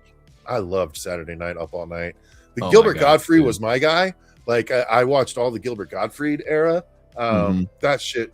Growing up as a kid, that was so, because my parents were asleep all the time. Very easy to throw that shit on the big screen in the living room and just absorb all that horror, dude. It was so good. Dude, I got ushered in with Rhonda. She was like one of my first crushes, you know. I was there for Gilbert as well. But yeah, Rhonda, I can't remember which buddy of mine it was. I was probably in 4th or 5th grade and, having a sleepover or something, and we put on USA. And it was like one of the Toxic Avenger movies or something like that. So it was like, that's where I saw those the first time. Friday the 13th, Vampire Vixens from Venus. I don't know if anyone's ever seen that movie. A lot of these movies are like skin movies that they just took the, took the stuff out of. There's still technically like cheesy horror. But yeah, I mean, Eli, what's really cool about Eli Roth, I think, as a creator, is he's done this whole spectrum, right? Like he has a really wide array. And I love that he's living, like the era that he's in now is sort of like any kind of movie I want to make, I'm just going to try to find a way to make. I'll either direct it, maybe I'll hire somebody else to direct it, but like, let's just have some fun. And it's almost like, yes, somebody like Eli Roth should be the new like Charles Band or Roger Corman, or you know what I mean? Like we don't have one of those voices right now that's just like churning stuff out and promoting younger filmmakers. So I think personally he makes higher quality stuff than that, but yeah, I get what you're saying. I get the point you're making. I'm still pissed like he is. We're both still pissed that he didn't get to do his Meg movie. I talked to him about it at a recent convention that I went to a few months ago. I literally asked him that question, and he would not raise his head to meet my gaze when I asked him the question, and he kept his voice low, and he was genuinely angry because I was like, "What happened?" Like I was so excited, and he's like, "They took all of my work, all of my designs." He's like, that shot of the shark biting the tube with the little girl in front of it that they used for all the he's like, that was mine. He's like, they took everything that I had prepared for it and gave it to whatever the other director's name was. And I was like, and were you like, I was so excited about you because you don't hold anything back. Were they gonna let you like go wild, or were you gonna have to stick with PG-13? He's like, he looked at me and he's like, he said it exactly like this. I'll give you the exact look. He went, they were gonna let me go wild. I was like, fuck. he was like, the hurt was visible. He was so pissed still. It is, yeah, it's one of those things, right? When you put that much work into it, it's got to be such a bummer. Like I just recently learned, maybe within the last year or so, that Nick Castle was doing all the pre-production work on Hook. That Hook was going to be Nick Castle's movie, and it was.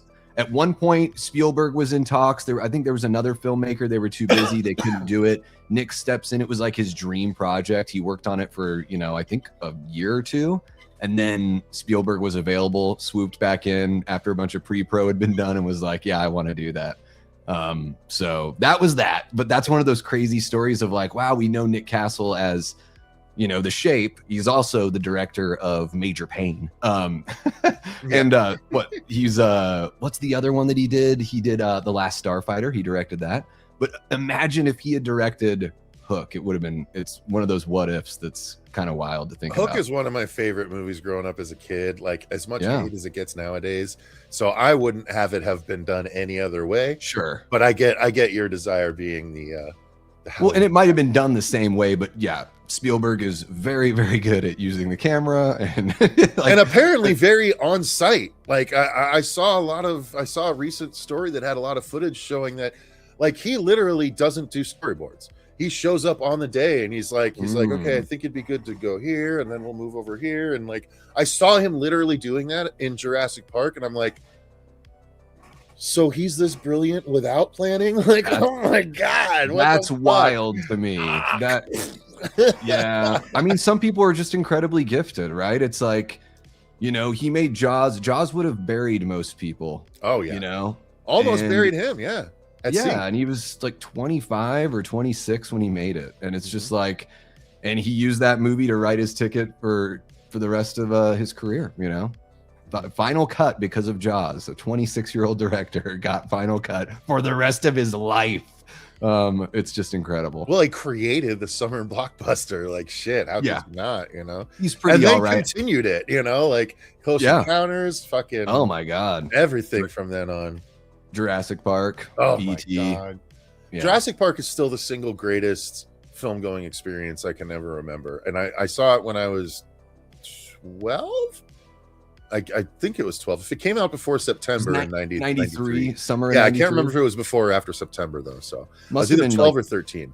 Yeah, I think June or July, had something to like have that. Been, right? Had to. Because I remember going into school and having all my binders and everything were all Jurassic Park themed. No, but it was also a huge theatrical experience because it was the first time they ever debuted DTS digital sound, where they had like where the theater fucking shook, like when that brachiosaur first like rips the branch off when they're goo goo gagaing at it the first time and it lands, it literally shook the theater like we take it for granted now, especially at like the IMAX and the Dolby, especially the Dolby theaters. Dude, we're used to it, but dude, that was the first time I remember a movie like really being put in the movie with the sound system. And at the time, if I recall, it was like it might have even been the debut of the little silver guy that flew around the theater, and you could like hear him like go and fix the little speaker back here, and then he flew over here and he's fixed the speaker. Oh, when they do the little intro or whatever. Yeah. The DTS, and he like turned it on and everything. Like I feel like it was that might have even debuted then too, but I could be wrong about that. But I know DTS digital sound debuted with Jurassic Park, and it was fucking incredible. Yeah. And by the way, I'm hopeful that I'll get a similar sort of experience. Apparently, we're getting 3 or 4 4D theaters coming here this fall. Oh, sweet. Yeah, Scottsdale is going to be opening one in August. So I'm pumped to go to a 4D experience. Yeah. Yeah, I've not been to one of those. I got to get over there. Got to get to try the 4D. I got to have the seat shaken, you know. I caught The Mummy in the Dolby. That was pretty wild. Definitely shakes you around there. Yeah. Yeah, I don't know if you've seen these videos that have been like, I've seen some that have been popping up on Instagram where they show like Spielberg's camera setup. Like they'll show you the scene and then on another screen they show the camera and where the actors move just as dots. I don't know if you've ever seen this, but it shows how simple and how wonderful the scene compositions are for the blocking, the actor movement, and also how much Spielberg will have the camera just in one spot in the room, and he'll only move it just back and forth, you know, but capturing all the goodness. Anyways, let's jump into. We've covered a lot, guys. I know we're going an hour and a half. We're really not so bad here. Hour and a half. Ryan says yes. That was the beginning of the THX bot. Nice, cool. There you go. Confirmation from Ryan Michael. Full disclosure, Prince. I hate this. Oh, gotcha. We had Prince was asking you about, let's see here. Any high hopes for Disclosure Day, Cecil? Yeah, so the trailer, I haven't seen the second trailer. Wait, yes, I if there's a new trailer within the past like week, I haven't seen it, but I don't know if there was a new one at CinemaCon or anything, but I am interested. I'm one of the people that quite liked his War of the Worlds. I enjoyed the hell out of that. That was a thrill ride for me growing up. But the Spielberg doing Aliens, it's usually a winning combination. So I hear, though, this isn't like an invasion kind of movie. This is different. And like conspiratorially, there's been talk that there's supposed to be some sort of big alien disclosure this summer.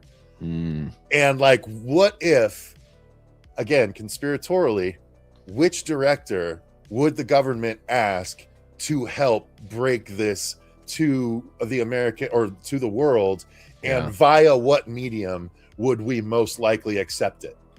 Right? If that were going to happen conspiratorially, Steven Spielberg showing us an alien movie called Disclosure Day when there's supposed to be a big alien disclosure, it feels like it might make a lot of sense, you know? But I don't buy into conspiracies normally, but that's one that does kind of ring like, if it were going to happen, that seems like how it would happen. Yeah, no, it's funny because it's like what they say in Men in Black, like, oh, we put all the stuff that's actually true, we do put that in movies because you guys would never believe that it was real. So they'll break the news to us with an actual movie. I saw here that let's see here, Kanan said, I like what Spielberg had to say about it at the CinemaCon. Let me bring that up here, and I think I've got the actual little bit of what he said. So they're 45 commitment to a 45-day window for Disclosure Day. Let's see if I can find what you're talking about. Let's see here. It's entirely the subject has always fascinated Spielberg, as evident from some of his early work, especially because, quote, it's entirely shrouded in mystery. There are those who know exactly what is happening in our skies. This movie will cause you to ask a lot of questions. This is a movie that needs to be experienced, and what you need to get from the beginning to the end is a seatbelt. That's pretty awesome. Oh, shoot. And he says I haven't done a Western yet, so that's next. Cool. Very interesting. And let's see here. MPA Chief Charlie Rivkin presented Spielberg with the organization's new America 250 award, calling it an honor and a thrill for us to celebrate a true icon. Yeah, there's something about Spielberg. He's pretty all right. But yeah, they're talking about a 45-day commitment to the theater. Yeah, but that's what we found out like a couple months ago, that was going to be the case. Oh, gotcha. I didn't think that was going to be. I like. Did he say, do I hear 60? Because that would be funny. I think that's what it is. Yeah, I think that's what they're saying here. This was his first appearance at the annual Las Vegas Exposition Conference, and he effusively thanked the assembled cinema owners who greeted him like a hero, stressing the importance of exclusive windows like Universal's recent 45-day commitment. And yeah, he did say, quote, do I hear 60? Yeah. It's okay for movies to be in the theater for 2 months, guys. You know, we're way too spoiled. And when you know a movie is going to be streaming in 4 weeks, you don't go to the theater, or some people don't, right? It's one of those things, you know? Well, it gives, now that it's funny because, yeah, we used to have to wait like 4 months to see the movies from the theaters. And it allowed the movie to build anticipation again. I think that's probably why video stores, like, okay, all of you youngins here, you're not going to know this, but when video stores were popular, I know all of you guys know about Blockbuster from all the TikToks. So that's how you experience it. But back in the day, when movies were released on VHS, not even on DVD or anything, but when it was released on VHS, it was released to video stores first, or it was available through distributors, and video stores are the ones that would buy them, so that way they would rent them out. But a single VHS tape of a movie that came out would be like $100. So they would spend $100 on every single one. Like, so those massive walls at Blockbuster, that was $100 for every single one of those tapes that they put out there. And they just would overbuy when they knew they were going to rent out and they were going to make their money back, because all the tapes would be gone for a number of weeks. But that only happened because there was 4 months of anticipation where people that didn't get to see it in the theater were waiting for their chance to see it. And so video stores at the time were able to afford and were able to justify paying that price for those movies because everyone was ready to go when they hit the video stores. You know what I mean? Yeah. So there's not that sort of setup anymore. So there's not that sort of anticipation.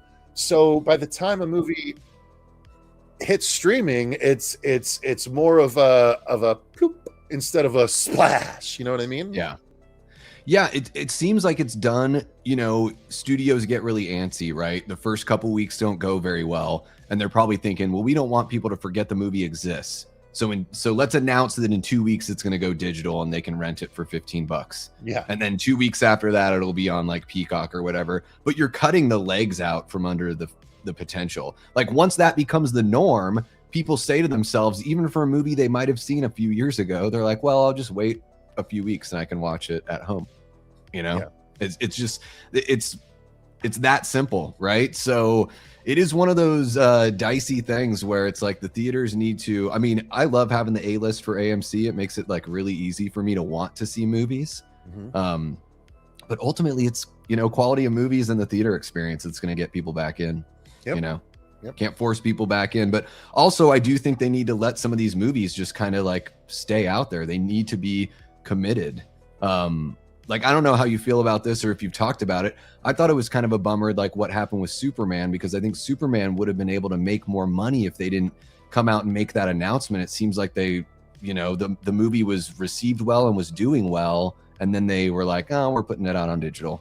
Yep. And it just, and then it's, and it was, and everyone was like, that's like all the Snyder, the Snyder heads were like, yeah, Man of Steel made more money in its theatrical run. It was like Man of Steel was also in the theater for 2 months longer than Superman was. It's that it is Superman 2025 had 1/3 of the time in the theater that Man of Steel did, and yet it came within 30 million of it. It's pretty wild. Like if they had let it ride, it would have blown Man of Steel out of the water. Like absolutely. Yeah.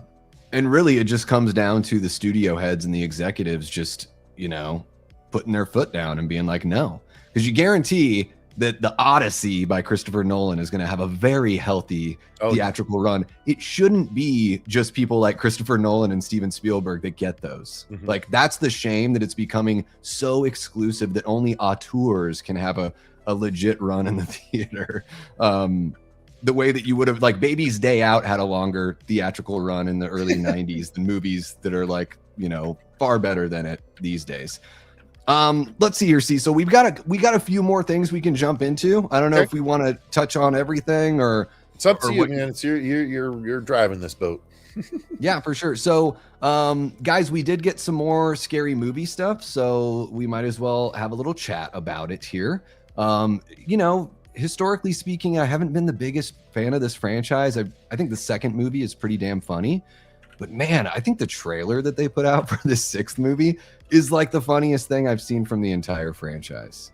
So, right here, the headline says they're going to be riffing on Get Out, Weapons, Sinners, Long Legs, John Wick, and more. And they showed off some new footage at CinemaCon that we'll probably no doubt see here in a bit. This is another example of a movie that was bumped up 2 weeks with its release date. And it seems like that was because of the buzz that was generated from that trailer that dropped with Scream 7. So, Cecil, first off, your thoughts on the franchise real quick. And then what did you think of the teaser that we got? Wait, the trailer that we already saw? Scary Movie. Yeah, Scary Movie 6. It was, the trailer was from Scream 7, so it's been a little bit, but I don't think we've talked about it. Did they release a new teaser, or are you talking about the Sinners teaser that they kind of put out? at CinemaCon, it looks like they showed off some new footage that we haven't seen. It hasn't. Yeah, okay. I am very excited about it. Like, I think Marlon might, I don't know. He's doing the marketing that he feels he needs to, which is, we're not worried about the PC-ness. We're here to make jokes about everyone and all this stuff. And it's like, yeah, okay, I get it, sure, But I think leaning on that as heavily as he is, I think, kind of gives a little short shrift to the fact that they're actually really good at making funny content. And the content of the trailer looks really, really funny. From Gale Hailstorm being back, and to Dewey, which, by the way, I know like what they decided to do with Dewey, because I talked to the actor at the same convention where I saw Eli Roth. Nice. And it's so fucking funny. Like I would like to tell you guys like why Dewey is back to being Dewey, but I don't want to ruin it because it's so fucking funny. Doofy, right? Thank you. Yeah, I mean, yes. How dare you? How dare I? Yeah, you guys know what I mean. And by the way, it's funny because I actually went up to him, and I had him sign my the Coexist shirt, my Icon shirt. Right, he's one of the 111 signatures I have on there now. Wow. But when I went up to him, because if you remember the end of Scary Movie, they did the whole Usual Suspects thing where he became Kaiser Soze, and I went up and I was like, yeah, man, I got to have you on here. You were not only one of the killers, but you're technically also Kaiser So-So. And he's like, yeah. He's like, wait. He's like, Kaiser. He's like, oh, that's hilarious. Like Kaiser So-So, It's like, yeah, exactly. So he's like, I'm gonna put that on my merch for the next convention. So when I was talking to him, he told me what happened, and it's so fucking funny. But I don't want to ruin the joke for everyone, so I definitely won't. But it's really good. And so are you looking forward to this one? Sorry, yes. So I am. I forgot your original question. No, I am very excited because it does look like a return to form. Again, as Marlon has talked about numerous times, they did 1 and 2. They were ready to do 3. They prepared everything for 3, and then the studio decided to save some money and replace them as directors. But they used all of their prepared work, just like, not dissimilar from Eli Roth in the Meg movie. So that's why 3, a lot of people think 3 is still okay, because it was still the Wayans' ideas, just not actually done by the Wayanses.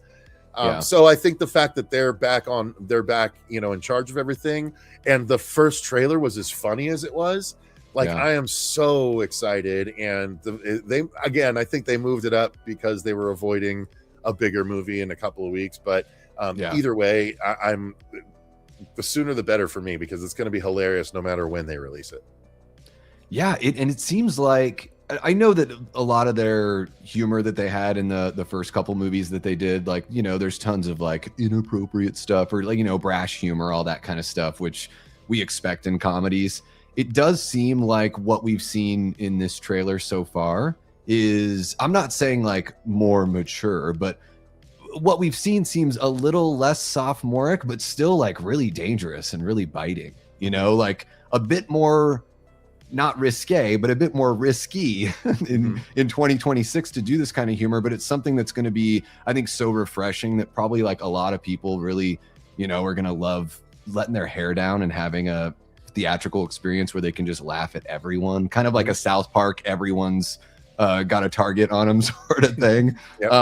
Which I was surprised at. Honestly, this trailer, again, it kind of hit me on all the sensibilities. I grew up watching Airplane and Hot Shots and Naked Gun and all that kind of stuff. So I'm all for that, and I'm pumped that they're back too, because I think the Wayans brothers, I think this could be the best one here in the franchise for sure.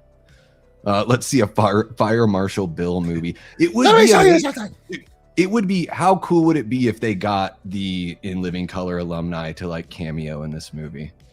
Just we haven't seen those. This is totally off topic from, Scary Movie, but just seeing a reunion of some of those people from In Living Color would be really cool. Because I think you really could. I think everyone's still around, right? Tommy Davidson, Kim, the sister Kim, all the Wayanses are there.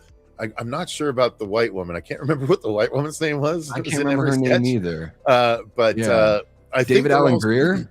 David Allen, Dag is still around, but Jamie Foxx was technically there at the end. I would love if they did give them a Malcolm in the Middle 4-episode, reboot kind of thing. Just they don't need to commit to doing a whole season or multiple seasons. Just give them 3-4 episodes where we can just check in on Homie the Clown and check in on Fire Marshal Bill and all his guys. Check in on the Men on Film. For fuck's sake, dude, the Men on Film could have the sketches would write themselves with the amount of LGBTQ plus representation in movies nowadays. Like, it'd be hilarious. You know what I mean? Holy shit. Yeah. Dominic, yes, there's stuff working in the background. Nothing official yet, but working on stuff. Yes. Yeah. Hated it. 2 snaps and a twist. You know? Yeah. Dude, they did the Super Bowl halftime show one of those years that Fox had the Super Bowl, and the NFL was like, never again. Yep. Like, because they did a whole men on film thing, and the NFL did not like what they were saying. But yeah, it would be amazing. Thank you, Kelly Caulfield. Okay, cool. That was her name. And so Scary Movie 6, hear me out for your weapons parody. Have Jim Carrey play Aunt Gladys. Yeah. That's a great idea, actually. Well, like whoever's playing Art the Clown in it seems like they're gonna do a really spot on version. So it's pretty funny. They'll just hire David Howard Thornton. He's not doing anything right now. We got a couple others. I want to jump into another one that's a bit of nostalgia here. Escape from New York and The Howling remakes, both announced by Studio Canal. Okay. So, The Howling, we talked about it a little bit. That's a straight up, horror movie. Escape from New York, it's John Carpenter, so it's not horror, but it's... If they do a Howling remake and they go fucking CG for the effects, that's a boycott for me. Like, just will... I mean, I won't skip it because I'd have to cover it for the channel, but I would have the lowest of expectations if they try and pull that shit, because The Howling and American Werewolf in London are the 2 greatest werewolf transformations in all of cinema. And so if they veer to CG for The Howling, oh boy. Yeah, it would be pretty rough. Yeah, you'd like. Why to see are they showing more. a picture of the chick from The Howling 2? Oh wait, I guess she was technically in The Howling 1. The main girl becomes the big baddie of The Howling 2, but she is in The Howling 1 as well. That's true. Yeah. All right, I was about to that first Howling movie has such a cool. I was revisiting it. I'm like, oh, this is what Maxine felt like. It's just got that really cool cameras on the gritty streets of LA kind of thing. Like film just doesn't look like film anymore. It's like one of those kind of things. But yeah, as of now, they haven't announced a director or anything like that. But Studio Canal must feel pretty good about putting these both, getting both of these remakes going, because they announced them at the same exact time. Same goes for Escape from New York, which is, Radio Silence was attached at some point. Lee Winnell was there, Robert Rodriguez, but now it's, we don't know who's going to jump in. We don't know if John Carpenter is going to be a part of it or if Kurt Russell is going to play any part. I think he should play the president. That'd be pretty funny. That's a good idea. Little full circle kind of thing. Or his son could play Snake. How about that? His son can just have all the roles he used to have, that's just how, let's go full Nepo, but have it at least make sense consistently with the character. I don't know. Like with these remakes, like I'm totally, The Howling as a remake, I can get down with that if like what you're saying, we're going practical. If Eli Roth said he was making The Howling, I'd be like, all right, let's fucking go. Then I would know it would be what we want. And then Escape from New York, like that could be really fun. Like I love the original Escape from New York movie. Don't need a remake. It could be fun. Like if they do what David Gordon Green did as far as bring back John to do music and to just be like the marketing guy, kind of, like the ambassador, then you're going to do well for yourself as far as like setting up, the fans to receive your film. So quite frankly, I feel like a They Live remake would have been more prescient. Oh my God. It's never a bad time for They Live. Holy shit. No, but as things get worse. Though, like it would be very, very prescient. So I that would be great. It's so funny, as stupid as it was. I quite liked Escape from LA. Like when he surfed the wave by the highway, it was so stupid but so fun. And the basketball fucking shit in Escape from LA is so stupid but so fun. They're absurd movies, but that's just the fun nature of whenever you put Kurt Russell and John Carpenter together, you're gonna have a damn good time. Dominic says, any advice on making film? Cecil, I know you did Dylan's New Nightmare. Can you learn from your mistakes from filmmaking to advance your career? Yeah, absolutely. I mean, ideally, a filmmaker learns from every single movie that he does, and improves his style, his procedures, his interpersonal relationships with his crew, his or her, his or her or they. It's no matter what, there's always improvements to be had. If you get to a point where you feel like you're as perfect as you can get, then you should stop making movies, because you're not gonna get any better if you don't think you can get any better. Yeah. And if you feel like you can't get any better, chances are you're not really that great. I think there's something to be learned everywhere, through every single experience. And let me tell you though, if you make a movie and it gets received the way DNN was, it's hard to get that drive out of your system, because it's like, oh, people do like it when I put my effort into this. I should probably, I have a lot more stories to tell that are actually mine. Maybe I should lean into this. So yeah, definitely. And I just want to follow up on that question, because I'm just like, now as you were talking, I'm wondering, what have you found is like the most, what's been more important to you as a filmmaker, Cecil? Like learning to trust your, maybe more important or even more difficult, learning to trust your own internal compass, or learning to trust the expertise and the input of the team that you've put around you? I think it has to be a combination of the two. I think you have to be confident in, if you're writing it as well, right? Just directing is something different, but if you're writing and directing, you have to be confident in your story. That helps when you have people around you that you can show your story to. And if people react well to your story, because here's the thing, like, I think having the right crew probably matters more than the script itself. But if your script isn't good enough, you're not going to attract the right crew. So it's a bit of an Ouroboros, snake eating its own tail kind of thing, where you're not going to get a good crew without a good idea, but you're not going to be able to execute a good idea without a good crew. So yeah, they're both very important, but I'd say if you're confident in the story that you write and you are presenting to people, then that's only going to help you get crew that helps you achieve your vision on as high a level as you possibly can.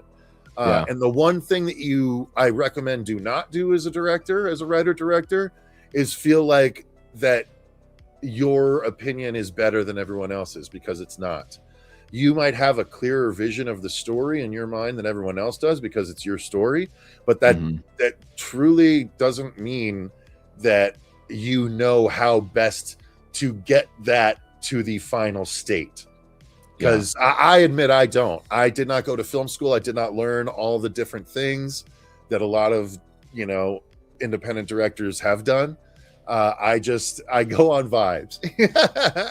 As annoying as it is to say, my film school was watching as many movies as I did growing up, and a lot of people are able to learn that way. They're able to realize that there's a rhythm to film. There's a way to make sure your characters are interesting. It's funny. I'm writing my story. I'm actually making one of the early elevator pitches that I did. It has a story that I'm actually writing into a actual short story, and I'm so happy with how it's coming out that I'm excited to get it in front of people's eyes. So you have to be confident enough in your own work. Like, it's like Kevin Smith says, I ape so much Kevin Smith shit. He says, if I don't like my stuff, how can I expect anyone else to? And so you have to be confident in what you're doing, but it's even better if people that you show it to like it as well, because that puts wind in your sails, and then the whole ship starts moving. You know what I mean? Yeah, no, that sounds like just with writing music. No, that's definitely not me, Eli. Really? I had no idea. Share. We need to know so Cecil can throw down. Email me the link, Eli. Email me the link. Don't post it. Oh, there it is.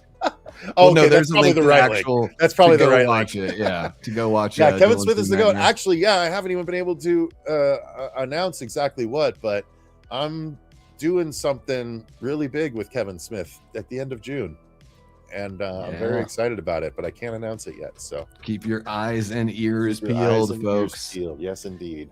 Yeah, it's one of those things where it's like, even just with writing music, sometimes you're like, I have this basic idea, and then I show it to my bandmates, and they can take it and just, elaborate on this simple idea. I can give them a demo of me playing the song, whatever, and the flourishes that they bring, just even thinking about it from a different angle and not coming at it from the creator angle, just sort of opens up perceptions, right? So it's like when you're making DNN and you say you haven't had that filmmaking or film school experience, but you got somebody like Ben Meredith that's like shooting your shit and knows what they're doing really well and is able to like sort of like, hey, don't worry, bro, I got this. Like we'll help, we'll figure this out together kind of thing. It's really cool to be able to lean on something like that. Well, that's part. Yeah, again, the only reason Ben was so good, not the only reason, but one of the reasons Ben was able to achieve what he did is because he told me early on, he's like, I could really use a lookbook. Which, if you don't know, a lookbook is something that you put together as a filmmaker where you go and you find frames from past movies, tons of different movies if you can, and you put them together in a book, and you're like, okay, this is the look that I want to go for in my film. Yeah. This scene is kind of going for this. This scene is kind of going for this. And you put this whole thing together, and then your director of photography is like, okay, I know what I need to get in the headspace for. When you combine the lookbook and the script that you give to them, that's what happens. But again, if you have a script that's good enough to attract good talent, then you need to trust that talent to do their job. Like, yeah. I'm not going to bring Ben Meredith on and then tell Ben Meredith that I know more about where to put the camera than he does, because that is folly. That is. Don't bring on Nora Hewitt and be like, why don't you put your award down real quick? I gotta show you how to do this. I know you won an entire season of a show on network television, but I think I know a bit better than you. You know what I mean? Like, you don't do that. But it has to all start with something that everyone is willing to get behind. But again, if you don't have a good team, you're not going to be able to achieve shit. So I was lucky enough to have built a team over, by the time we made DNN, we had been working together for about 5+ years. Yeah, and I mean the product speaks for itself with what you did there. And Dominic says, I asked Cecil, I asked because I made 5 short films so far. I want to make a feature film, but I'm afraid that I'm going to fail. Should I be more confident in myself?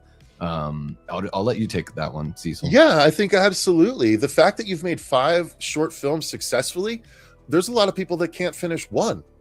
And you finished 5, and I'm willing to guess that if you made 5 short films, added up, you're probably at or over what a feature length running time is.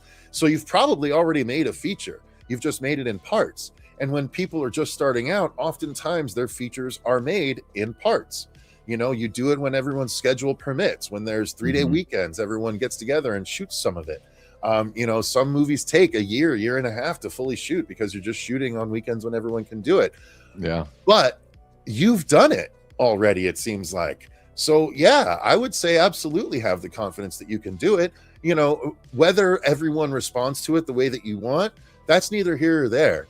But if you're able to finish a complete feature, you're already steps beyond a lot of people having completed a short film, let alone 5. Yeah. You'll be leagues beyond people if you complete a feature film. I haven't completed a feature film yet. I'm working on it. I wanted to make sure, I'm the kind of person that didn't want to make anything unless I had the resources and the capability to make it as good as I know it can be. So I am trying to set the movie I'm trying to make, my movie, I ideally am trying to raise $1 million for it. So that takes some doing, that takes a lot of preparation, but I think we're just about there. But I wouldn't have I wouldn't have even a chance of doing it if I didn't have DNN to show people, to be like, look, I can actually do this, with the right funding and stuff. And that's just the same thing you'll be able to do. You'll have a movie that you can be like, look, I finished a movie. Yeah. and that's way more than a lot of people can do. Yeah, and Dom, you just gotta, it's like, I mean, with making videos even here on YouTube or going live, I always tell myself, just be better than you were the day before. Like, compete with yourself, So that's, one thing you can do there as well, is each time you do another short film, you just try to, make those improvements and worry about, bettering what you do and not so much comparison or anything. Yeah. Yeah, I was just reading Kanan's thing here too. Yeah. I can only imagine. Guys, I talk a lot about movies, and I know that I can, I'm a critic and all that kind of stuff, and I know I don't say it every single time, but I try to make a point of bringing it up every now and then. Like, I have never made a movie. I don't know what it takes. I don't know of the hard work. I can only imagine and gather, from stories I've heard from friends and all that stuff. So I respect so much anyone that can make a film, short film, feature film, whatever. I might have my criticisms, but they've done a lot more than I've done as far as contributing to that world. So here's the thing about it though, like it's the epitome of what my dad always used to tell me. It was, find something you love to do and find a way to make money at it. And he would, and then there's also the old adage is, if you work on something you love, or what is it? Fuck. If you love what you do for work, or if you love what you do, you'll never work a day. Exactly. And working on Dylan's New Nightmare, we worked on it for 6 days and then one additional day down the road, but we worked on it for 6 days in a row, Monday through Saturday. And at the end of that Saturday, I crashed harder than I've ever crashed before. Like, my body kind of gave out. I had to stop for a double cheeseburger on the way home, because if you haven't made a film, if you haven't done anything like that, a short film, if you haven't made, long form YouTube videos out in the wild, you don't know that oftentimes when you're making stuff, you forget to eat. And you just get too busy and you're like, okay, you're on to the next thing. You don't realize it until you're 5 hours past when you're supposed to have eaten and your body's shutting down on you. And you're like, oh my God, I don't have any energy. I wonder why. But I had the biggest breakdown ever where I like crashed hard. However, 2 days later, the Monday following, I got texts from so many people that were like, man, I wish I was waking up to work on another day of the movie instead of going to regular work. And I was like, I know, dude, I feel the exact same. Like, going back to regular work after working on a movie for a week was fucking painful. Yeah. Oh, I've had nights in the studio where I'm like in there mixing. I would like get off at the pizza shop. I'd take a bus down or an Uber to the studio, and I would work from like 11 at night to like 5 in the morning. And you just like don't even, the time just doesn't even matter. And guys, like Cecil said, you forget to eat. You don't forget to smoke weed and drink caffeine though. Very true. You have to keep yourself going somehow. That's the way. It is wild when you get in those moments. Anyone that's a creative, you're in your studio painting, you're making a movie, you're writing, whatever, you can just get lost and hours will go by. And it's just, that's the beauty of getting lost in that kind of work there. One more thing I wanted to jump into here, and I think it's the last item I've got, Cecil. Okay. And this is, it's coming here. I don't even think it's the end of this year. I think it's the end of next year, is this Tai West Ebenezer movie with Johnny Depp. Yeah. And Johnny Depp showed up at CinemaCon, made an appearance, and they showed some footage, and he talked about, just loving pouring himself into this character, and it's just one of his favorite stories. I think for a lot of us, it's a favorite story. It's one of the classics that really is like, it's not smelling its own farts. A Christmas Carol's great. It's funny that the most famous Christmas story of all time is a horror story. That's pretty awesome. I'm really pumped about this. I know Eggers is planning his for, maybe Eggers is next year, and I think Tai West's is this year. I'll bring up the article and we can actually take a look instead of me just speculating when we have it right here. But yeah, Cecil, talk to me about your feelings on Tai West as a filmmaker, and then especially as far as he's not a guy that's been known for this sort of thing the way Eggers is. How do you feel about a filmmaker like Tai West jumping into A Christmas Carol here? I think it's totally fine. I think he obviously proved himself knowing how to do very specific production designed films. whether it be, the production design of Maxine, the production design of Pearl, or the production design of the first one, to say nothing of his earlier films. Like he knows what he's doing, and he knows how to make things tense and scary. And Scrooged, I've always loved Scrooged. I know it's a more comedic sort of thing, but it's also a really dark take on it, with the homeless guy dying, in the cold, and my gosh, the Ghost of Christmas Future, of course, and then Bobcat Goldthwait trying to freaking kill him with a shotgun. Like it's a dark ass movie. The ghost, or the Jacob Marley character, was terrifying. With the golf balls coming out of his head and holding him out of the skyscraper. Like the story is ripe for scares. So why the hell not? Let's lean into it for once. Yeah, and I actually think it's really cool that somebody like Tai West is doing this, because he hasn't been surrounded in this world. From somebody like Eggers, when he announced that he was doing A Christmas Carol, I'm like, okay. It's like Nosferatu, Werewolf, and now Christmas Carol. I'm like, okay, I see where Eggers is going with. He wants to make his greatest hits. He wants to cover his favorite songs, like that kind of thing. This Tai West approach feels, a little bit of a different, kind of like a sharp turn for a filmmaker like him. And I wanted to read here really quick, just a couple quotes from this Deadline article. Here, I'll make it a little bit bigger so you guys can see as I read. But just Johnny Depp saying that it was, quote, an extraordinary privilege to step into a story I've been obsessed with since I was a little child.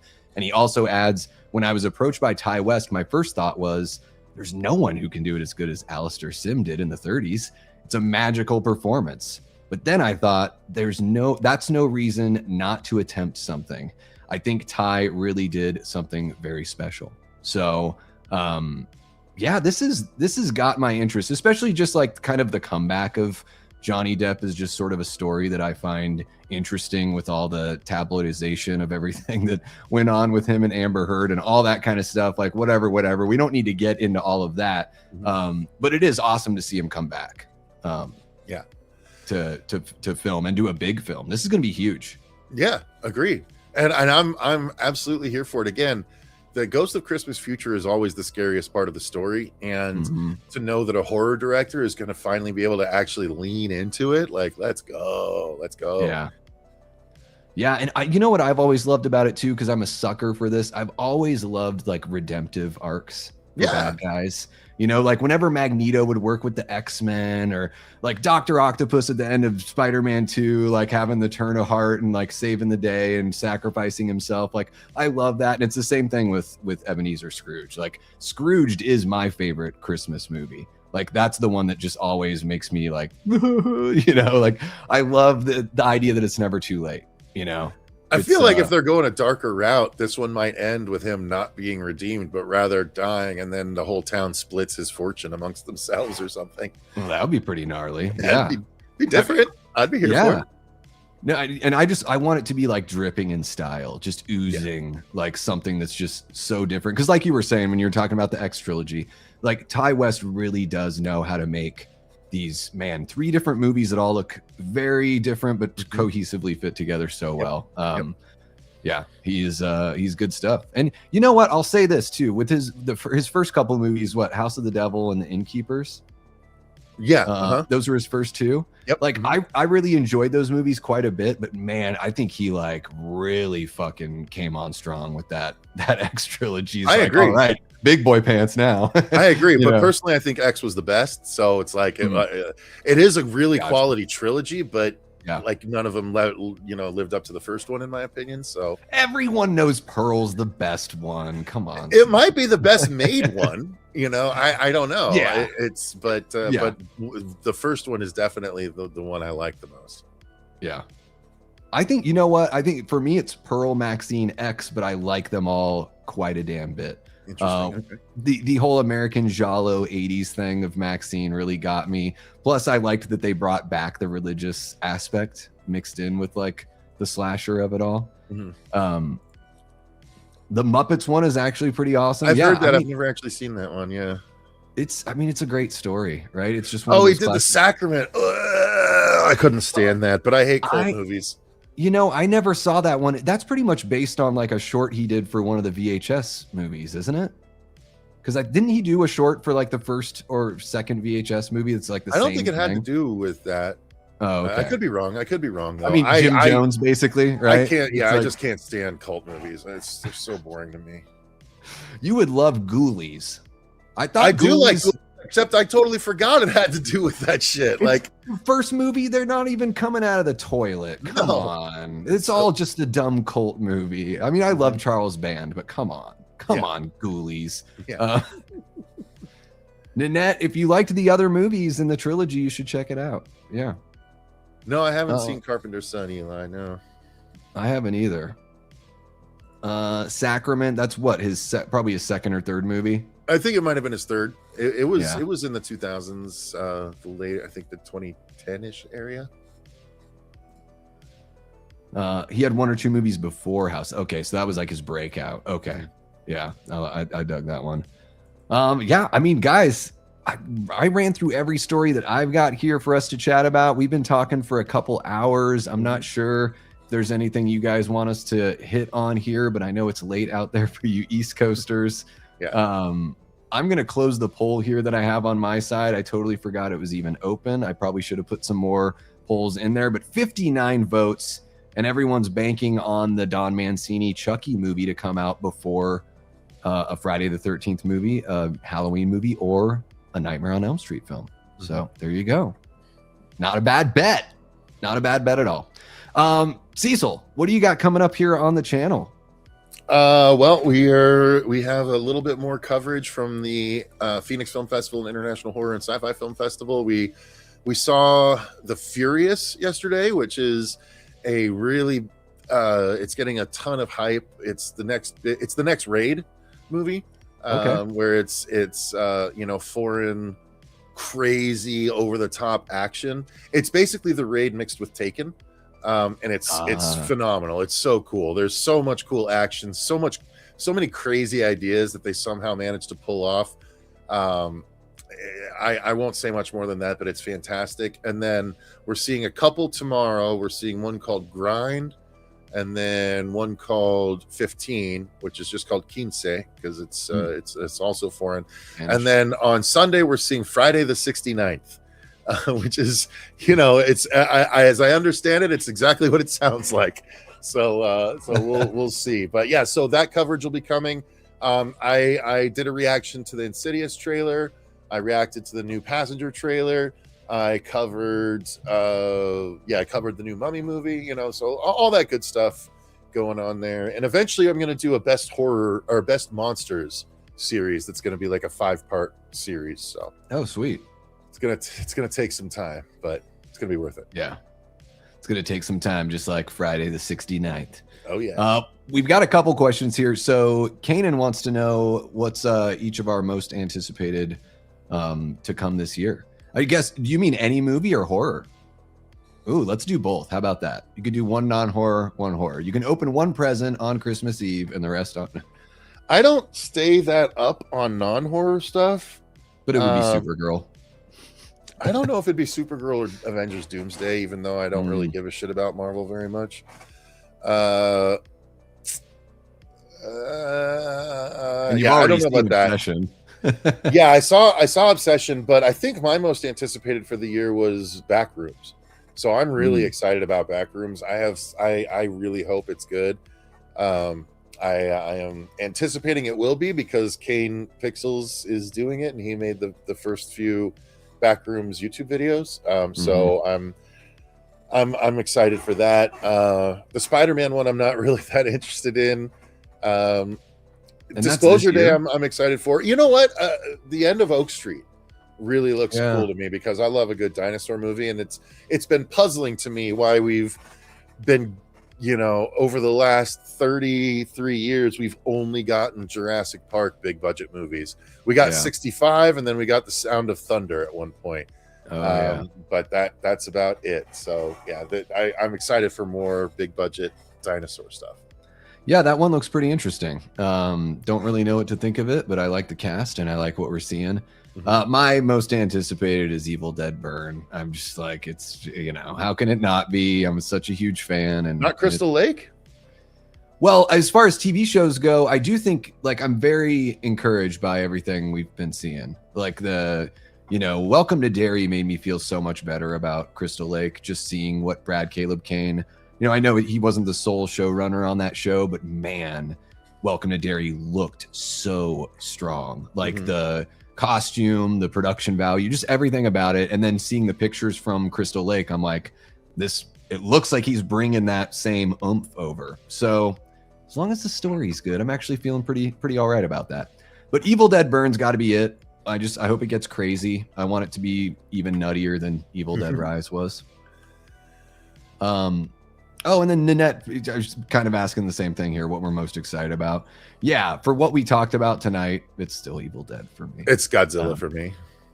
Yeah, I can totally see that. And I'm still, like, I guess I could have said Obsession is another, like, most anticipated. I've been good. Very much looking forward to it. I've liked all the marketing that we've seen so far. And then after jumping in and watching, Milk and Cereal, but then some of his other short films as well. Like, I watched like a handful of Curry Barker's movies and I'm like, dude, he's a good actor, a good writer, he's got good vision. Like, let's go, So yeah, looking forward to that one. And I'm mad that Cecil got to see it early. Prince is looking forward to Devil Wears Prada 2 and Dune Part 3. Fair enough. I actually don't mind that first Devil Wears Prada movie, but I'm a big Simon Baker fan. So there you go. It's entertaining, yeah. Yeah. Obsession. Oh, Supergirl, The Odyssey. Well, there you go. The Odyssey. I guess a lot of people are probably looking forward to that one too. Yeah. Favorite vampire movie from Dusk Till Dawn. Yeah, I think I'd probably have to say the same thing. Yeah. Yeah. Daybreakers is quality. Blade is also quality though. So yeah, they're up there. There's some pretty damn good ones out there. I mean, I like a good Hammer Dracula movie. I'll watch any of those. You can keep from Dusk Till Dawn's fun enough. That's the most fun. Let's see here. I think that's all we got for you folks. We're over 2 hours. I've kept Cecil long enough. Guys, make sure to subscribe over there to the Horror Show channel if you're watching over here on the Davey Deathray side. If you're watching on the Horror Show channel side and you haven't subbed over here, we're marching towards 3,000. So think about throwing a sub, all that kind of fun stuff. I'm over there on the Horror Show channel doing, full reviews and stuff like that. But over here on my own channel, I, cover a lot of news and we're always just going live and talking bullshit. So it's always fun. Thank you so much for joining me this time around, Cecil. It was great to get this one going, and maybe we need to plan another one here for maybe try to knock out one of these once a month. Something like that would be kind of cool. Yeah. So that is going to wrap it up for us, guys. Thank you so much to everyone that threw super chats our way here throughout the evening. I might even be able to grab some of these and show them off really quick. Ryan Michael, we got Connor, we got Jigsaw, we got Ryan Michael again, Jigsaw again, Antonis, Jared Arnold, Mr. Super Tenor, and another one from Antonis. Thank you so much, guys, for the super chat love. Make sure to subscribe, like, hype, all that kind of fun stuff. Thank you so much to the Patreon members for both channels, YouTube channel members, moderators, all that good stuff. You guys are beautiful. We love you all so very much. And as Cecil usually says, if you've watched to this point of the stream, thank you so very much. You are extra cool for doing that. Hit that hype button. How about it? And that's going to wrap it up for us, guys. I don't have anything else. What about you, Cecil? No, that does it for me. Thanks, man. All right, guys, that's going to wrap it up here. He's been Cecil Laird, and I've been and will continue being Davey Deathray. Take care and stay scared, y'all. Stay scared.